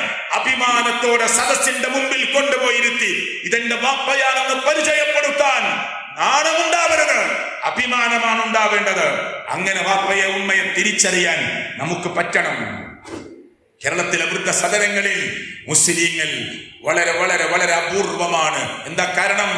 ഇസ്ലാം അങ്ങനെയാണ് മുസ്ലിം ഉമ്മത്തിനോട്, മാതാപിതാക്കളോടുള്ള കടമ പഠിപ്പിച്ചിട്ടുള്ളത്. അതുകൊണ്ട് തന്നെയാണ് അവർ പ്രായമായി മാറിയാൽ യുദ്ധത്തിന് വന്ന സഹാബിയോട് പോലും അള്ളാഹുവിന്റെ പ്രവാചകൻ ചോദിച്ചു, ആരാ വീട്ടിലുള്ളത്? നല്ല പ്രായമുള്ള ഉമ്മയും ബാപ്പയും ഉണ്ട്. റസൂൽ സല്ലല്ലാഹു അലൈഹി വസല്ലം പറഞ്ഞു. എന്നിട്ട് അവരെന്തു പറഞ്ഞു? അവർ കരയുകയാണ് ഞാൻ വരുമ്പോ. പ്രവാചകൻ പറഞ്ഞു, മടങ്ങൂ, അവരിലേക്ക് മടങ്ങൂ. അവർ രണ്ടുപേരെയും പോയി അവർക്ക് വേണ്ട ഒത്താശ ചെയ്യ് എന്ന് മടക്കി അയക്കുകയാണ് പ്രവാചകൻ മുഹമ്മദ് മുസ്തഫ സല്ലല്ലാഹു അലൈഹി വസല്ലം. ല്ലേ? എന്നിട്ട് എന്തൊക്കെ വാർത്തകളാ യൂട്യൂബിൽ കണ്ടു. ഒരു മനുഷ്യൻ പ്രവാസ ലോകത്ത് 35 കൊല്ലം പണിയെടുത്തിട്ട് അയാൾ നിർത്തി. 64 വയസ്സായി. ഇനി ഞാൻ പോകുന്നില്ല എന്ന് തീരുമാനിച്ചപ്പോ 5 മക്കളുള്ള വാപ്പ നമ്മെ വിളിച്ചിട്ട് പറയാണ്, പള്ളിയുടെ ഒരു കോർണറിൽ എനിക്കൊരു പുതപ്പ് വിരിക്കാൻ സ്ഥലം വേണം. നല്ല വീട് എനിക്കുണ്ട്, നിങ്ങൾക്കറിയാലോ എന്റെ വീട്, നല്ല വീട് എനിക്കുണ്ട്. പക്ഷെ ഞാൻ ആ വീട്ടിൽ ഉറങ്ങാൻ ഉദ്ദേശിക്കുന്നില്ല. ഞാൻ 34 വർഷത്തോളം, ഏകദേശം 30 വർഷത്തിലധികം പ്രവാസ ലോകത്ത് കഴിഞ്ഞ ഒരാളാണ്. എല്ലാ മാസവും ഞാൻ വലിയൊരു സംഖ്യ എന്റെ ഭാര്യയുടെ അക്കൗണ്ടിലേക്ക് എന്റെ മക്കൾക്ക് വേണ്ടി, ഭാര്യക്ക് വേണ്ടി അയച്ചു കൊടുത്തവനാ. ഇപ്പൊ പ്രായമായി, 64ഓളം വയസ്സായി. ഇനി ഞാൻ പോകുന്നില്ലെന്ന് തീരുമാനിച്ചപ്പോ എന്റെ മക്കൾ എന്നോട് തട്ടിക്കയറുകയാണ്. എന്റെ ഭാര്യ എന്നോട് ചോദിക്കുന്നു, അപ്പം കരിഞ്ഞത് കൊടുത്തപ്പോ ഞാൻ പറഞ്ഞു, കരിഞ്ഞ അപ്പമാണോ നീ തന്നത് എന്ന് ചോദിച്ചപ്പോ, നിങ്ങളെങ്ങാനും കൊണ്ടുവരുന്നുണ്ടോ ഇവിടെ എന്നാണ് ചോദിച്ചത്. 30-ലധികം കൊല്ലം ഓരോ മാസവും എണ്ണി തിട്ടപ്പെടുത്തി അയച്ചു കൊടുത്തത് മറന്നുപോയി എന്റെ ഭാര്യ, മക്കള് മറന്നുപോയി. അതുകൊണ്ട് എന്റെ വീട്ടിൽ ഉറങ്ങാൻ എനിക്ക് ഇഷ്ടമില്ല മൗലവി, പള്ളിയുടെ ഒരു കോർണറിൽ ഒരു പായ വിരിക്കാൻ ഇടം തരണം എന്ന് പറയുന്ന 64 വയസ്സ് കഴിഞ്ഞ ഒരു മനുഷ്യന്റെ ചിത്രം ഞാൻ ഓർത്തു പോകുകയാണ്. ഇപ്പൊ യൂട്യൂബിൽ കാണാം, ഒരു മനുഷ്യൻ കാർ പോർച്ചിൽ കിടക്കുന്നു. അയാളോട് ചാനലിന്റെ ആളുകൾ ചോദിച്ചു, എന്താ ഇവിടെ കിടക്കുന്നത്? ഇത് ഞാനുണ്ടാക്കിയ വീടാ, ഞാൻ ഗൾഫിലായിരുന്നു കുറെ കൊല്ലം, ഇതെന്താ നിങ്ങൾ ഈ പോർച്ചിൽ കിടക്കുന്നത്? ഭാര്യയും മക്കളൊക്കെ അവളുടെ വീട്ടിലേക്ക് പോയിരിക്കുക, എന്നാ വരികയെന്നറിയില്ല. പക്ഷെ നിങ്ങൾക്ക് റൂമിൽ കിടന്നൂടെ? ചാവി അവളുടെ കയ്യില, തരുന്നില്ല. നിങ്ങൾ അവിടെ ഇവിടെയൊക്കെ ഞങ്ങൾ വരുമ്പോഴേക്ക് വൃത്തിയേടാക്കും, ഞങ്ങൾ വരുമ്പോഴേക്ക് അവിടെ തുപ്പി, ഇവിടെ കേടിരുത്തി, അവിടെ വലിച്ചിട്ട് അയാള് പ്രവാസ ലോകത്ത് പോയി ചോരയെ നീരാക്കി അധ്വാനിച്ചുണ്ടാക്കിയ പണം കൊണ്ടുണ്ടാക്കിയ വീടിന്റെ മിനുമിനുത്ത ടൈൽസ് അയാൾ ചവിട്ടുമ്പോ, പുറത്തേക്ക് ഇറങ്ങി 2ാമത് കയറുമ്പോ ആ ടൈൽസിൽ ചെളിയായി പോകുമെന്ന് വിചാരിക്കുന്ന കൂടെ കിടന്നവരെ, നിനക്ക് എന്ത് കടപ്പാടും ബാധ്യതയുമാണ് ആ മനുഷ്യനോടുള്ളത്? എന്ത് കടപ്പാടാണ് നിനക്ക് ആ മനുഷ്യനോടുള്ളത്? അല്ലെ? അയാളുടെ ജനിച്ച മക്കളെ നീ എന്താണ് പഠിപ്പിച്ചു വെച്ചത്? ഇത് ചോദിക്കണം മനുഷ്യലോകം, ഇത് ചോദിക്കണം. ഇതൊന്നും തിരിച്ചറിയാത്ത കുറെ മനുഷ്യരുണ്ട്. അതുകൊണ്ടാണ് ഞാൻ ഇത്ര ഗൗരവത്തോടു കൂടി കാര്യങ്ങളെ പറയുന്നത്. അള്ളാഹു നമ്മെ ചിന്തിക്കുന്ന, ആലോചിക്കുന്ന ആളുകളുടെ കൂട്ടത്തിൽ ഉൾപ്പെടുത്തി അനുഗ്രഹിക്കുമാറാകട്ടെ. അപ്പൊ ഞാനിതിങ്ങനെ കുറെ വിഷയങ്ങൾ ഇങ്ങനെ പറഞ്ഞെന്തിനാണെന്നറിയോ? ഒരു കുടുംബം എന്നൊക്കെ പറയുമ്പോ കല്യാണം മുതൽ ഇങ്ങനെ തുടങ്ങണം. കല്യാണം മുതൽ ഇങ്ങനെ തുടങ്ങണം. നല്ല കുടുംബത്തിൽ നിന്ന് നല്ല ഒരു ദീനീബോധമുള്ള ഒരു പെൺകുട്ടിയെ, നല്ല ചെറുപ്പക്കാരനെ, ലഹരിയടിക്കാത്ത, മയക്കുമരുന്നിനടിമയാകാത്ത, MDMA ഉപയോഗിക്കാത്ത, അതേ ഈ പുതിയ ഫാഷൻ ലോകത്തിങ്ങനെ തിരിഞ്ഞു നടക്കുന്ന, ചുണ്ടു ചുവപ്പിച്ച് പുറത്തിറങ്ങുന്ന, ഇതൊക്കെയാണ് പുതിയ ലോകം. അതൊക്കെ നോക്കുന്നത്. ഇതുവരെ പടച്ചോനെ ഓർമ്മയില്ല എന്നൊരു തെളിവാണ്. തന്റെ മുഖത്തിന്റെ ഭംഗി മറ്റുള്ളവർ ശ്രദ്ധിച്ചു കാണണം. അതിന് ചുണ്ടൊന്ന് ചുവപ്പിക്കണം. തട്ടം നേരെ ഇട്ടാൽ എന്റെ മുടി കാണുകയില്ല. കാതിന്റെ ഇപ്പുറത്ത് കൂടി ഷാലിട്ടാല് കാതിലിട്ട ഫാഷൻ കമ്മൽ കാണുകയുള്ളൂ. അല്ലേ, എന്റെ കഴുത്തിൽ കിടക്കുന്ന ഈ ഡ്രസ്സിനനുസരിച്ച ലോക്കറ്റുള്ള ചെയിന് കാണാൻ എന്റെ ഈ നെഞ്ചിടം മറയാൻ പാടില്ല എന്ന് തീരുമാനിച്ച് അങ്കലാവണ്യങ്ങൾ കടികക്കണ്ണുകളുമായി കാത്തു നിൽക്കുന്ന പൂവാലന്മാർക്ക് കൊത്തിവലിക്കാൻ ഇട്ടുകൊടുക്കുന്ന സോദരിമാർ, അവർ നിങ്ങളുടെ ഭാര്യയാവണം. അവരുടെ സൗന്ദര്യം കണ്ടുകൊണ്ട്, അങ്കലാവണ്യങ്ങളെ കൊതിച്ചുകൊണ്ട്, അവരുടെ സൗന്ദര്യങ്ങളെ മോഹിച്ചുകൊണ്ട് നിങ്ങളുടെ ഇണയാക്കി മാറ്റുമ്പോ ആകാശിന്റെ മേലാപ്പിൽ നിന്ന് റബ്ബിന്റെ തണൽ നിങ്ങൾക്ക് കിട്ടാതെ പോകും. ഗൗരവത്തോടു കൂടി ചിന്തിക്കുക.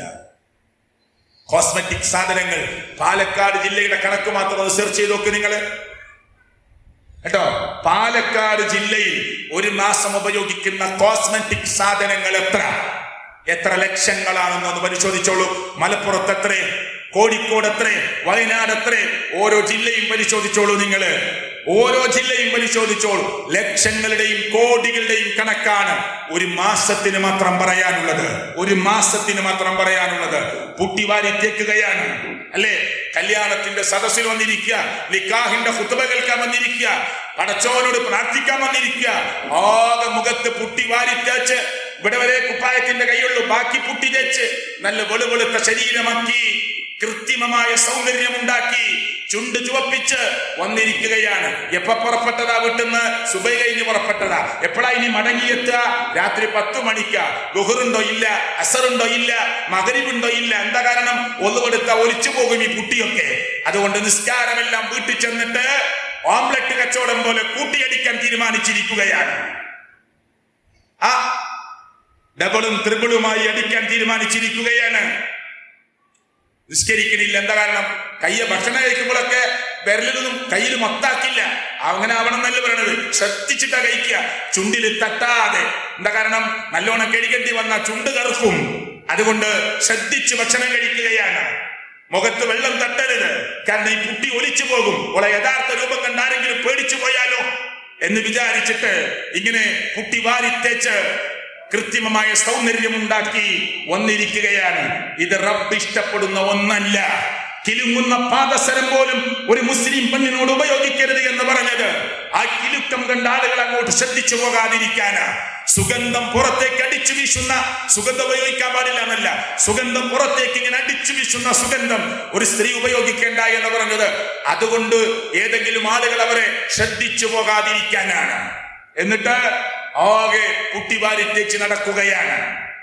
മാരകമായ രോഗത്തെ ചോദിച്ചു വാങ്ങുകയാണ് പുതിയ തലമുറ. ഇതൊക്കെയാണ് നമ്മളെ കല്യാണം. ഇതൊന്നില്ലെങ്കിൽ കല്യാണമില്ല. ഒരു പുതുപെണ്ണിനെ ഒരുക്കി ഇറക്കാൻ ലക്ഷങ്ങൾ കൊടുക്കാൻ ആളുകൾ റെഡിയാണ്. ലക്ഷങ്ങൾ കൊടുക്കാൻ ആളുകൾ റെഡിയാണ്. എന്നിട്ട് എല്ലാവരുടെ മുമ്പിൽ ഉറപ്പിച്ചാൽ തന്നെ ഫോട്ടോ എടുക്കൽ തുടങ്ങി.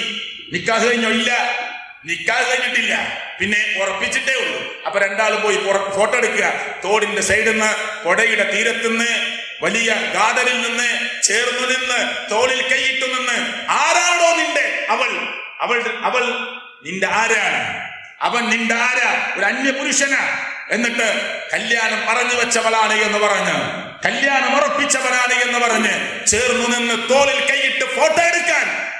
ആരാണ് നിന്റെ അവൾ? അല്ലെങ്കിൽ അവൻ നിന്റെ ആരാണ്? ചിന്തിക്കുന്നുണ്ടോ മുസ്ലിം?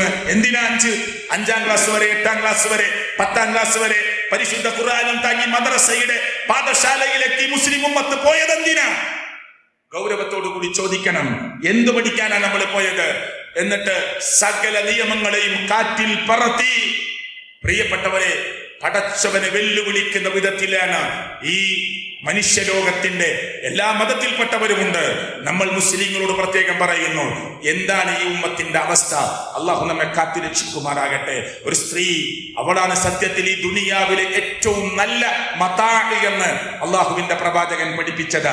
അദ്ദുനിയ മതാഉൻ, ഈ ദുനിയാവ് തന്നെ വിഭവമാണ്. ഈ ദുനിയാവ് തന്നെ വിഭവമാണ്. വഖൈറു മതാഇ ദുനിയ, ദുനിയാവിലെ ഏറ്റവും നല്ല വിഭവം അൽ മർഅതു സ്വാലിഹ, സ്വാലിഹത്തായ ഒരു സ്ത്രീയാണ് എന്ന് പ്രവാചകൻ മുഹമ്മദ് മുസ്തഫ സല്ലല്ലാഹു അലൈഹി വസല്ലമ. തനിക്ക് ഇഷ്ടപ്പെട്ട ഒരാള്, അതാ ഉമ്മയും വാപ്പയും ഒക്കെ ചർച്ച ചെയ്ത് വാപ്പ വലിയായി കൈപിടിച്ച് എന്നെ ഏൽപ്പിക്കുമ്പോ എന്റെ ഈമാൻ പകുതി പൂർത്തിയാവുകയാണ്. ആ നിക്കാഹിലൂടെ എനിക്കിഷ്ടപ്പെട്ടവനോട് സംസാരിക്കാൻ, എന്റെ ഭർത്താവിനോട് സംസാരിക്കാൻ, എന്റെ ഭാര്യയോട് സംസാരിക്കാൻ, ഫോണിലൂടെ കണ്ട് സംസാരിക്കാൻ, അല്ലാതെ സംസാരിക്കാൻ എല്ലാറ്റിനും അനുവാദം കിട്ടിയിരിക്കുന്നു. അവർക്ക് യാത്ര പോകാം, അവർക്ക് ഒരുമിച്ചിരിക്കാം. അതെ, ആദ്യത്തെ ദിവസങ്ങളൊന്നും അവരോടൊരു പ്രത്യേക ജോലി തന്നെ പറയരുത് എന്നാണ് അതിനാ പാശ്ചാത്യ ലോകം ഹണിമൂൺ എന്ന് പേരിട്ടിട്ടുള്ളത്. ഇതൊക്കെ ഇസ്ലാം പഠിപ്പിച്ചതാണ്. ആ പേര് പാശ്ചാത്യ ലോകം നൽകി എന്ന് മാത്രം. അല്ലാതെ വിവാഹത്തിന് പ്രായമായിട്ടും എനിക്കിപ്പോ വിവാഹം വേണ്ട, വിവാഹത്തിന് പ്രായമായിട്ടും ഞാനിപ്പോ വിവാഹം ഉദ്ദേശിക്കുന്നില്ല എന്നിട്ട് കണ്ണിന്റെ കട്ടുനോട്ടം നടക്കുന്നു. മൊബൈൽ വാതിൽ കുത്തിയിട്ട് ജനൽ കൊളുത്തിട്ട് ആരുമില്ലെന്ന് ഉറപ്പ് വരുത്തി തന്റെ മൊബൈലിന്റെ മായാലോകത്തേക്ക് കടന്നു പോകുന്നു. സിസ്റ്റത്തിന്റെ മുമ്പിലിരുന്ന് വൃത്തികെട്ട സൈറ്റുകളിലൂടെ അതേ മോഹയാത്രകൾ നടത്തുന്നു. എന്നിട്ട് പറയുന്നു എനിക്കിപ്പോ കല്യാണം വേണ്ട എന്ന്. വേണ്ടതെല്ലാം രഹസ്യ ജീവിതത്തിൽ അനർഹമായി ആസ്വദിച്ചിട്ട് എനിക്ക് കല്യാണം വേണ്ട എന്ന് പറയുമ്പോ പ്രിയപ്പെട്ടവരെ, ഗൗരവത്തോടുകൂടി നമ്മൾ മനസ്സിലാക്കുക. റസൂല് പറഞ്ഞു, ഫൽഐനാനി, രണ്ട് കണ്ണുകളുണ്ടല്ലോ, സിനഹുമ, ആ രണ്ട് കണ്ണുകളുടെ വ്യഭിചാരമാണ്. അന്നവർ, നോട്ടം എന്നത്. ഞാനൊരു സ്ത്രീയെ അനർഹമായി നോക്കിയാൽ എന്റെ കണ്ണുകൊണ്ടുള്ള ആ നോട്ടം പോലും വ്യഭിചാരമാണ്. വൽഉദിനാനി, രണ്ട് ചെവികളില്ലേ, സിനഹുമ, ആ രണ്ട് ചെവികളുടെയും വ്യഭിചാരമാണ്. അൽഇസ്തിമാ, വേണ്ടാത്തത് കേൾക്കുക എന്നത്. മൊബൈൽ ഇങ്ങനെ ആരൊക്കെയോ രഹസ്യ സംസാരം നടത്തിയത് കേട്ട് ആസ്വദിക്കുന്നവരെ, ഞരമ്പിന്റെ അസുഖമുള്ളവരെ ലോകത്ത് പലരും ഉണ്ടാവാം. പ്രിയപ്പെട്ടവരെ, അവരോടാണ് ഈ പറയുന്നത്. ആരെങ്കിലും ഇത് കേൾക്കുമെങ്കിൽ അവർ കേൾക്കട്ടെ എന്ന അർത്ഥത്തിലാണ് പറയുന്നത്. ആ അർത്ഥത്തിൽ രണ്ട് ചെവികൾ ഉപയോഗിച്ച് റബ്ബ് തന്ന അപാരമായ അനുഗ്രഹമാകുന്ന കർണപിടങ്ങൾ ഉപയോഗിച്ച് ആവശ്യമില്ലാത്തത് കേൾക്കുമ്പോ അത് ചെവികൾ കൊണ്ടുള്ള വ്യഭിചാരമാണ്. വല്ലിസാൻ, വൃത്തികെട്ട വർത്തമാനങ്ങൾ ചാറ്റിംഗ് നടത്തുമ്പോ വാപ്പയറിയാതെ ഉമ്മയറിയാതെ പുതപ്പിനുള്ളിൽ നിന്നുകൊണ്ട് ടൈപ്പ് ചെയ്ത് വിടുന്നവർ, രഹസ്യമായി സംസാരിക്കുന്നവർ. വല്ലിസാൻ, നാവ്, സിനാഹു അൽ കലാം, ആ സംസാരമാണ് വ്യഭിചാരം. വൽയദു, നിന്റെ കൈയുണ്ടല്ലോ, സിനാഹ, ആ കൈ കൊണ്ടുള്ള വ്യഭിചാരമാണ്. വൽ ബതുഷ്, അൽ ബതുഷ്, ആ സ്പർശിക്കുക എന്നത്. ബസ്സില്, ട്രെയിനില്, മാർക്കറ്റില്, തിരക്കുള്ള സ്ഥലത്ത് ഒക്കെ ഞാൻ അറിയാതെ തട്ടിപ്പോയതാണ് എന്ന് അവൾ വിചാരിച്ചു. പക്ഷേ എന്റെ മനസ്സിൽ കരുതിക്കൂട്ടി ഒന്ന് തട്ടണമെന്നുണ്ടെങ്കിൽ ആ ബത്തുഷ് പോലും, ആ സ്പർശനം പോലും വ്യഭിചാരമാണ് എന്ന് അള്ളാഹുവിന്റെ പ്രവാചകനാണ് പഠിപ്പിക്കുന്നത്. ഒരിച്ചിൽ, അവന്റെ കാലുണ്ടല്ലോ, സിനാഹ, അതിന്റെ വ്യഭിചാരമാണ്. ഒന്ന് പോകണം, ഒന്ന് കാണണം, ഒന്ന് സംസാരിക്കണം, ഇങ്ങനെ അനർഹമായത് ഉദ്ദേശിച്ചുകൊണ്ട് അൽ ഖുദ്ദ, അവന്റെ ഓരോ സ്റ്റെപ്പും വ്യഭിചാരമാണ് എന്ന് പ്രവാചകൻ. വൽ ഖൽബു, ഖൽബിന്റെ ഹൃദയത്തിന്റെ വ്യഭിചാരമാണ്. യഹ്വാ വയതമന്ന, ആഗ്രഹിക്കുക എന്നത്, കൊതിക്കുക എന്നത്, അന്യൊരു സ്ത്രീയെ കൊതിക്കുന്നത്, അന്യൊരു പുരുഷൻ ആഗ്രഹിക്കുന്നത്, അത് ചിലപ്പോ സാക്ഷാത്കരിക്കപ്പെടാം, നടന്നെന്ന് വരാം, നടക്കാതെ പോയേക്കാം. പക്ഷെ മനസ്സുകൊണ്ടുള്ള ആഗ്രഹമുണ്ടല്ലോ, അത് വ്യഭിചാരമാണ് എന്ന് അള്ളാഹുവിന്റെ പ്രവാചകൻ സല്ലല്ലാഹു അലൈഹി വസല്ലമ എന്നെയും നിങ്ങളെയും പഠിപ്പിക്കുകയാണ്. അതുകൊണ്ട് ഈ കുടുംബത്തിന്റെ തണലെന്ന് പറയുമ്പോ പ്രിയപ്പെട്ടവരെ, പടച്ചോൻ നിർബന്ധമായി ചെയ്യണമെന്ന് പറഞ്ഞത് നമ്മൾ ചെയ്യുന്നുണ്ടോ? മാറി നിൽക്കണമെന്ന് പറയുന്നതിൽ നിന്ന് മാറി നിൽക്കുന്നുണ്ടോ? പടച്ചവൻ പറഞ്ഞതുപോലെയാണോ എന്റെ കല്യാണം നടന്നിട്ടുള്ളത്? ആണോ ചെറിയ പരലിനെ ചൂണ്ടലിൽ കൊളുത്തി തോട്ടിലേക്ക് എറിഞ്ഞ് വലിയ പ്രാലിനെ പിടിച്ചതാണോ? ആണോ അങ്ങോട്ടൊരു 5 പവൻ കൊടുത്തിട്ട് 50 പവൻ ഇങ്ങോട്ട് വലിച്ചു വാങ്ങിയതാണോ? 1 പവൻ അങ്ങോട്ട് കൊടുത്തിട്ട് 10 പവനെങ്കിലും ഇങ്ങോട്ട് കിട്ടണമെന്ന് പറഞ്ഞ് പരലിലെറിഞ്ഞ് ബ്രാലിനെയും മുഴുവിനെയും പിടിച്ചതാണോ? ഉദ്ദേശം റബ്ബിനറിയാം, നീയത്ത് റബ്ബിനറിയാം. അപ്പോ എന്റെ നിക്കാഹ് പോലും പടച്ചവന് ഇഷ്ടമില്ലാത്ത നിക്കാഹായി മാറുമോ? എന്റെ നിക്കാഹ് പോലും റബ്ബിന് ഇഷ്ടമില്ലാത്ത നിക്കാഹായി മാറുമോ? ചിന്തിക്കണം, ആലോചിക്കണമെന്ന് ഞാൻ നിങ്ങളെ ഓരോരുത്തരെയും എന്റെ മനസ്സിനോടും എന്റെ കൽബിനോടും നിങ്ങളുടെ കൽബുകളിലേക്ക് എത്തട്ടെ എന്ന നിലക്ക് ആത്മാർത്ഥമായി പറയുകയാണ്. നമ്മുടെ കുടുംബത്തിൽ ചർച്ചയുണ്ടാവണം. നമ്മുടെ മക്കളെ ചേർത്ത് പിടിക്കണം. ഉപ്പമാരെ, ഉമ്മമാരെ, നിങ്ങളുടെ മക്കൾ ഒരു പക്ഷെ നിങ്ങളെക്കാൾ ഹൈറ്റും വെയിറ്റും ഉണ്ടാവാം. അവരെ നിങ്ങൾ ചേർത്ത് പിടിക്കണം. ചോദിച്ചിട്ടുണ്ടോ? ബിസിനസിനെ കുറിച്ച് ചർച്ച ചെയ്തതുപോലെ, ഒരു ഷോപ്പ് തുടങ്ങുമ്പോൾ വാപ്പ മക്കളെ വിളിച്ച് ചർച്ച ചെയ്തതുപോലെ, ഒരു പമ്പ് തുടങ്ങുമ്പോൾ ചർച്ച ചെയ്തതുപോലെ, ഒരു ഓഡിറ്റോറിയം തുടങ്ങുമ്പോൾ ചർച്ച ചെയ്തതുപോലെ, ഒരു പ്രവാസ ലോകത്തേക്ക് പോകുമ്പോൾ ചർച്ച ചെയ്തതുപോലെ, 6 അടി മണ്ണിൽ ചെന്ന് കിടക്കാനുള്ള കബറിടത്തെ കുറിച്ച് എഞ്ചിനീയറായ മകനോട്, ഡോക്ടറായ മോനോട്, എഞ്ചിനീയറായ മകളോട്, ബിരുദാനന്ദ ബിരുദം നേടിയ മക്കളോട്, പഠിച്ചുകൊണ്ടിരിക്കുന്ന മക്കളോട് കൂടിയിരുന്ന് ചർച്ച ചെയ്തോ? അല്ലേ? ഇന്ന് നമ്മൾ മരിച്ചാൽ നമ്മുടെ മോന്, മൂത്ത മോൻ 20ഉം 25ഉം വയസ്സായിട്ട് നമ്മളെ മുന്നിൽ മയ്യത്ത് ആ മോന്റെ മുന്നിൽ കിടത്തിയിട്ട് മോനോട് പറയാ, ദാ നീ നിന്നോ ഇമാമ് എന്ന് പറയുമ്പോ അല്ലാഹു അക്ബർ എന്ന് പറഞ്ഞ് കൈകെട്ടി നിൽക്കുമ്പോ 1ാമത്തെ തക്ബീർ കഴിഞ്ഞ്, 2ാമത്തെ തക്ബീർ കഴിഞ്ഞ്, ഓരോന്നിലും എന്തു ചൊല്ലണം, 3ാമത്തെ തക്ബീർ കഴിഞ്ഞ് പടച്ചോനെ അല്ലാഹുമ്മഗ്ഫിർ ലഹു വർഹംഹു എന്ന് തുടങ്ങി ചൊല്ലുമ്പോ പടച്ചോനെ പുറത്തു കൊടുക്കണേ എന്റെ വപ്പാക്ക്, പടച്ചോനെ പുറത്തു കൊടുക്കണേ എന്റെ വാപ്പാക്ക്, കരുണ കാണിക്കണേ എന്റെ വാപ്പാക്ക്. അർത്ഥസഹിതമാണോ എന്റെ മോൾ ചൊല്ലുന്നത്? നിങ്ങളുടെ മോൻ ഇംഗ്ലീഷിൽ ഫ്ലുവന്റായി സംസാരിക്കാം, ഹിന്ദി സംസാരിക്കാം, തമിഴ് സംസാരിക്കാം, ലോകത്തിലെ 10ഉം 15ഉം ഭാഷ അറിയുന്നവനാകാം. നിങ്ങൾക്ക് വേണ്ടി മയ്യത്ത് നിസ്കാരം അർത്ഥസഹിതം നിർവഹിക്കാൻ കഴിയില്ലെങ്കിൽ നിങ്ങളുടെ മോന്റെ ഭാഷകളുടെ അറിവ് ആർക്ക് വേണം? പടച്ചവന്റെ കോടതിയിൽ എന്തുപകാരമുണ്ടാകും? അതുകൊണ്ട് മക്കളെ കൂട്ടിയിരുത്തി സംസാരിക്കണം. നടക്കലുണ്ടോ? വീട്ടില് പലതും ചർച്ച ചെയ്യും. ദീന് ചർച്ച ചെയ്യലുണ്ടോ? ഖബറിനെ കുറിച്ച്, വരാനിരിക്കുന്ന പരലോകത്തെ കുറിച്ച്, ഓന്റെ നിസ്കാരത്തെ കുറിച്ച്, അവന്റെ ജമാഅത്തിനെ കുറിച്ച്, മാന്യമായി ജീവിക്കണമെന്നതിനെ കുറിച്ച്, അവന്റെ പാന്റ് ചെരുപ്പിനടിയിലേക്ക് ചെന്നിട്ട് ഓട്ടയായതിനെ കുറിച്ച്, ഇതാണ് മോഡല്, ഇതാണ് ഫാഷന്, കിളിക്കൂട് വെച്ചതുപോലെയുള്ള അവന്റെ മുടിയെ കുറിച്ച് ചർച്ച ചെയ്യലുണ്ടോ? ക്രോപ്പ് ചെയ്തു വരുന്ന മുടിയെ കുറിച്ച് സംസാരിക്കലുണ്ടോ? അതൊന്നും ഇന്നത്തെ കാലത്ത് ചർച്ച ചെയ്തിട്ട് കാര്യമില്ല എന്നാണോ? ദീനുള്ള കുടുംബത്തിൽ ഈ വിഷയങ്ങൾ ചർച്ച ചെയ്യണം. എന്നിട്ട് മക്കൾ വാപ്പാക്ക് വേണ്ടി പ്രാർത്ഥിക്കുന്ന മക്കളാകണം, ഉമ്മക്ക് വേണ്ടി പ്രാർത്ഥിക്കുന്ന മക്കളാകണം. എത്ര വലിപ്പമായാലും ഉമ്മാനെ ചേർത്ത് പിടിക്കണം, വാപ്പാനെ ചേർത്ത് പിടിക്കണം. ഉമ്മ, നിങ്ങൾക്ക് എന്തെങ്കിലും വിഷമമുണ്ടോ ഉമ്മ എന്നോട് പറയൂ, ഞാൻ പരിഹരിച്ചു തരാം, എന്നെ കൊണ്ട് കഴിയുന്നത് എന്തും എന്ന. ഉമ്മ ഛർദിക്കാൻ നേരത്ത് പാത്രം തടയുമ്പോ, അനിയൻ പാത്രം തരയുമ്പോ മൂത്ത മോൻ ഉമ്മാനോട് പറഞ്ഞു, ഉമ്മ പാത്രം തരിക, നിങ്ങൾ പ്രശ്നമാക്കണ്ട, ഇതിന്റെ കയ്യിലേക്ക് ഛർദിച്ചോളി എന്നും പറഞ്ഞ് ഹോസ്പിറ്റലിന്റെ ബെഡിൽ നിന്ന് മൂത്ത മോൻ ഇങ്ങനെ കൈ കാണിച്ചു കൊടുത്തപ്പോ ഉമ്മ കയ്യിലേക്ക് അങ്ങ് ഛർദിച്ചു. എന്നിട്ട് ആ കൈ നിറഞ്ഞൊലിച്ചപ്പോ ഓൻ അനിയനോട് പറഞ്ഞു, കിട്ടിയോ പാത്രം? അല്ലേ, കിട്ടിക്കിന് കൊണ്ടാ ഈ കൈ അങ്ങോട്ട് കളയാം എന്ന് പറഞ്ഞിട്ട് അടുത്ത കൈ വീണ്ടും ഉമ്മാക്ക് വേണ്ടി നീട്ടിപ്പിടിക്കുമ്പോ ഉമ്മ പറയും, മോനെ എന്തിനാണ് കൈ കാട്ടിയത്? ഇല്ലമ്മ, നിങ്ങൾ ചെയ്തതിന്റെ ഒരു അംശം പോലും ആവില്ല ഉമ്മ എന്ന് പറയാൻ, അല്ലേ? ആ ഉമ്മയെ ഒന്ന് മനസ്സറിഞ്ഞ് സ്നേഹിക്കാൻ, ആ ഉമ്മയുടെ ഹൃദയത്തിൽ സ്ഥാനം പിടിക്കാൻ നമുക്ക് സാധിച്ചിട്ടുണ്ടോ പ്രിയപ്പെട്ടവരെ? ഉണ്ടോ? ഉപദേശങ്ങൾ കൊടുക്കാറുണ്ടോ?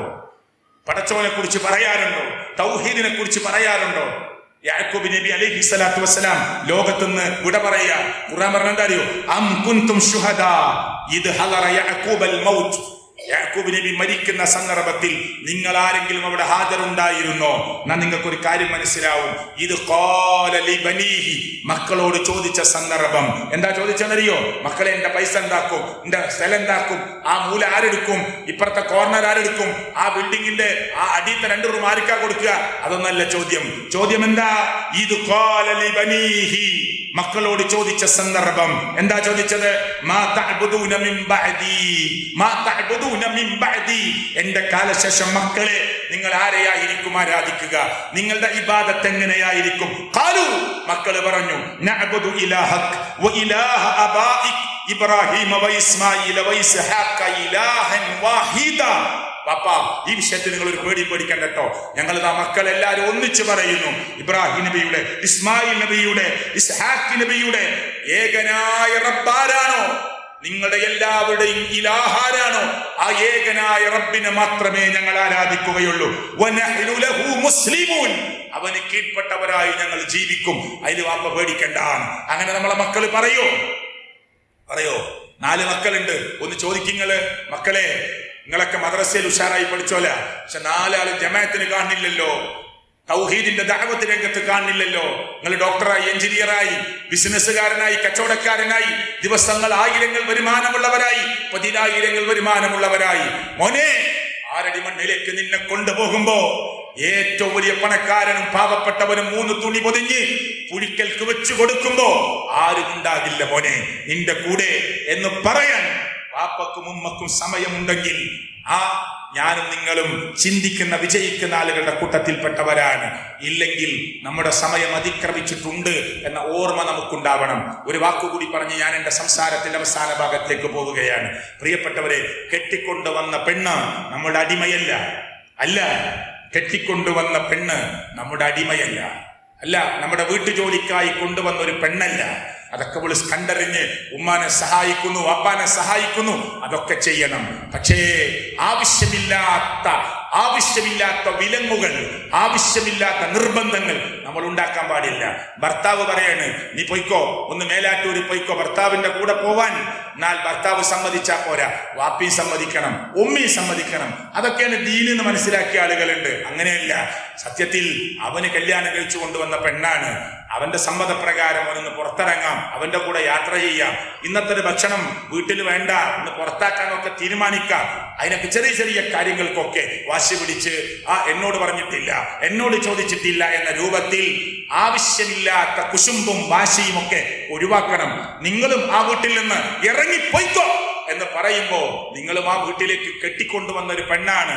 നിങ്ങളോട് അങ്ങനെ പറഞ്ഞിരുന്നെങ്കിലോ, നിങ്ങളോട് അങ്ങനെ സംസാരിച്ചിരുന്നെങ്കിലോ എന്ന് ചിന്തിക്കണം. മോള് വരുമ്പോ വേറൊരു സ്വഭാവം, മരോള് വരുമ്പോ വേറൊരു സ്വഭാവം ഉണ്ടാവാൻ പാടില്ല. ഓളും പെണ്ണ, നിങ്ങളെ മോളും പെണ്ണ, ആ ബോധം ഉണ്ടാവണം കേട്ടോ. മോളോട് വേറെ സ്വഭാവം, മരോളോട് വേറെ സ്വഭാവം. മോക്ക് 4 ദിവസം വിരുന്ന് വന്നാൽ 4 ദിവസം ഉറങ്ങാം.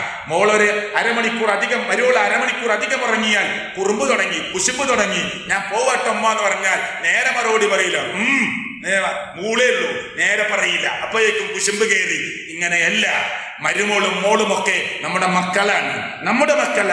അതങ്ങനെ തന്നെ കാണാൻ ഒരു ഉമ്മക്ക് കഴിയണം. ഇപ്പോഴാ നല്ല ദീനുള്ള ഉമ്മയാവുക, ഇപ്പോഴാ ദീനുള്ള വാപ്പയാവുക. നല്ല ആവശ്യമില്ലാത്ത കുറെ വിലങ്ങുകളൊന്നും നമ്മൾ ഉണ്ടാക്കാൻ പാടില്ല. അവർക്ക് സ്വാതന്ത്ര്യമുണ്ട്. അവര് രണ്ടുപേരും ജീവിക്കട്ടെ. അവർക്ക് ഇപ്പോഴല്ലേ ജീവിക്കാൻ പറ്റുള്ളൂ. നമ്മള് 40-ലും 45-ലും 50-ലും 55-ലും 60-ലും എത്തി. നമ്മുടെ കല്യാണ സമയത്ത് ഇത്ര സൗകര്യങ്ങളൊന്നും ഉണ്ടായിരുന്നില്ല. ഇങ്ങനെ പോവാൻ ബൈക്ക് നമ്മുടെ വീട്ടിലുണ്ടായിരുന്നില്ല, ഇങ്ങനെ പോവാൻ കാറ് നമ്മുടെ വീട്ടിലുണ്ടായിരുന്നില്ല. അതുകൊണ്ട് മോനും മരോളും പോണീന് ഞങ്ങൾ പോയിട്ടില്ല എന്നുള്ള കുശുമ്പ് പറ്റൂല. അവര് പോകട്ടെ, യാത്ര ചെയ്യട്ടെ, ഇറങ്ങട്ടെ, സഞ്ചരിക്കട്ടെ. അവരോട് പ്രാർത്ഥിക്കാൻ പറയൂ. അവരുടെ കൂടെ നിങ്ങളും അവർ വിളിക്കുന്ന സ്ഥലത്തേക്ക് സന്തോഷത്തോടു കൂടി പോവണം. അതാണ് വേണ്ടത്. ഞാൻ ആ സൂചന മാത്രമാണ് ആ വിഷയത്തിൽ പറഞ്ഞിട്ടുള്ളത്. ആവശ്യമില്ലാത്ത തർക്കങ്ങളും വിതർക്കങ്ങളും ഒക്കെ കുടുംബങ്ങളിൽ ഉണ്ടാവാറുണ്ട്. അതൊരിക്കലും ഉണ്ടാവാൻ പാടില്ല. മക്കളോട് ഞാൻ ഉമ്മയെ എങ്ങനെ കാണണമെന്ന് നേരത്തെ പറഞ്ഞു കഴിഞ്ഞു, വാപ്പയെ എങ്ങനെ കാണണമെന്ന് പറഞ്ഞു കഴിഞ്ഞു. നമ്മൾ കല്യാണത്തിന് മുമ്പ് ഒരു കടലമിഠായിയാണ് നമ്മുടെ വാപ്പാക്ക് കൊണ്ടുവന്ന് കൊടുത്തതെങ്കിൽ, കല്യാണം കഴിച്ചത് കൊണ്ട് വാപ്പാക്ക് കിട്ടുന്ന ഒരു കടലമിഠായി മുടങ്ങാൻ പാടില്ല. ആ വാപ്പാക്കുള്ള സന്തോഷം ഒരു ചെറിയ മിഠായിയിലാണെങ്കിൽ അത് കൊടുക്കാൻ നമ്മൾ മറക്കരുത്. പക്ഷെ വാപ്പയും ഉമ്മയും ഈ കൊണ്ടുവന്ന മരുമോളെ ഞാനൊരു ജയിലിലിട്ട് ഭരിക്കുന്നത് പോലെ ഭരിക്കുമെന്ന് തീരുമാനിക്കുന്നത് ഇസ്ലാമല്ല എന്ന് ഗൗരവപൂർവ്വം മനസ്സിലാക്കുക.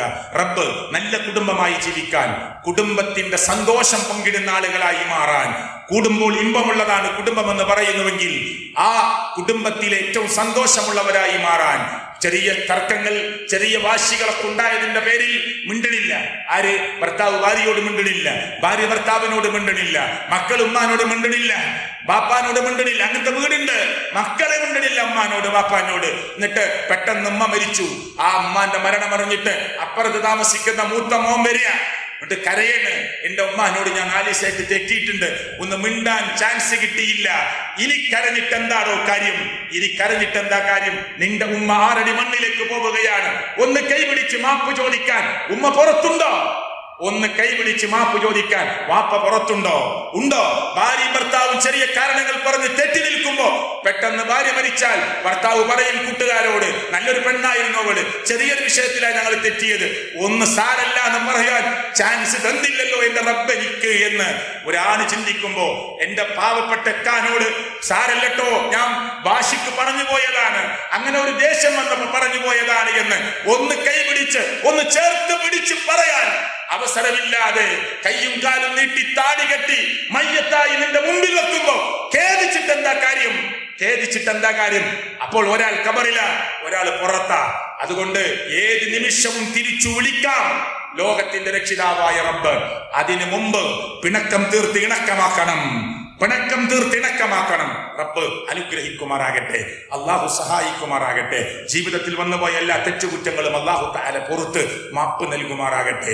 ജീവിതത്തിന്റെ എല്ലാ മേഖലകളിലും അള്ളാഹുവിനെ സൂക്ഷിച്ച് ജീവിക്കുന്ന ഭാഗ്യവാന്മാരിൽ അള്ളാഹു നമ്മെ ഉൾപ്പെടുത്തുമാറാകട്ടെ. അള്ളാഹുവേ, ഞങ്ങളുടെ കുട്ടുകുടുംബ ബന്ധുമിത്രാദികൾ ഹോസ്പിറ്റലിലുണ്ട്.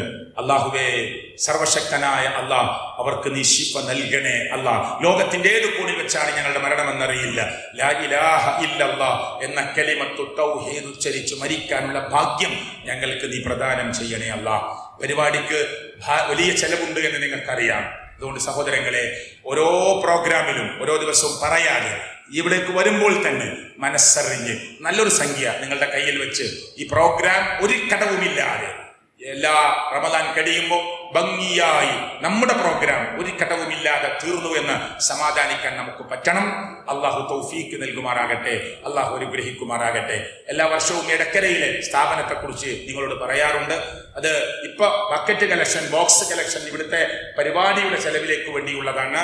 നിങ്ങൾ ഇറങ്ങിപ്പോകുമ്പോൾ സ്ത്രീകളുടെ ഭാഗത്ത് ഒരാളും പുരുഷന്മാരുടെ ഭാഗത്ത് നമ്മുടെ അൻവർ സാഹിബും മാഷും അവിടെ നിൽക്കും. നിങ്ങൾ നമ്മുടെ സ്ഥാപനത്തിന്റെ ആ ചെലവിലേക്ക് സുഖമില്ലാത്ത 116ഓളം കുട്ടികളെ സംരക്ഷിക്കുന്ന, ഓട്ടിസം ബാധിച്ച, മെന്റലി റിട്ടാർഡായ, ലേണിംഗ് ഡിസാബിലിറ്റി ഉള്ള, ഹാൻഡിക്യാപ്ഡ് വിഭാഗത്തിൽപ്പെട്ട, നടക്കാൻ കഴിയാത്ത, ബുദ്ധിയില്ലാത്ത 2 വിഭാഗത്തിൽപ്പെട്ട കുട്ടികളെയും അവർക്ക് വേണ്ട ചില ട്രെയിനിങ് കൊടുത്ത്, ഫിസിയോതെറാപ്പി കൊടുത്ത്, സ്പീച്ച് തെറാപ്പി കൊടുത്ത്, അവരെ ഭക്ഷണം ഉച്ചക്ക് കൊടുത്ത് രാവിലെ കൊണ്ടുവന്ന് വൈകുന്നേരം വീട്ടിലെത്തിക്കുന്ന 13 വർഷമായി നടന്നു വരുന്ന സ്ഥാപനത്തെക്കുറിച്ച് നിങ്ങൾക്ക് എല്ലാവർക്കും അറിയാം. വലിയൊരു എമൗണ്ട് മന്ത്ലി ചെലവാണ്, ലക്ഷങ്ങൾ ഒരു മാസത്തെ ചെലവാണ്. അതുകൊണ്ട് നിങ്ങൾ കഴിഞ്ഞു പോകുമ്പോൾ ഈ വിഷയത്തിൽ ഒരു സാധാരണ പിരിവ് പോലെ കാണാതെ നല്ലൊരു തുക നിങ്ങൾ അതിലേക്ക് നൽകണമെന്ന് വിനീതമായി നിങ്ങൾ അറിയിച്ചുകൊണ്ട് ഞാൻ എൻ്റെ വാക്കുകൾ അവസാനിപ്പിക്കുന്നു. റബ്ബ് അനുഗ്രഹിക്കുമാറാകട്ടെ. അസ്സലാമു അലൈക്കും വറഹ്മത്തുള്ളാഹി വബറകാതുഹു.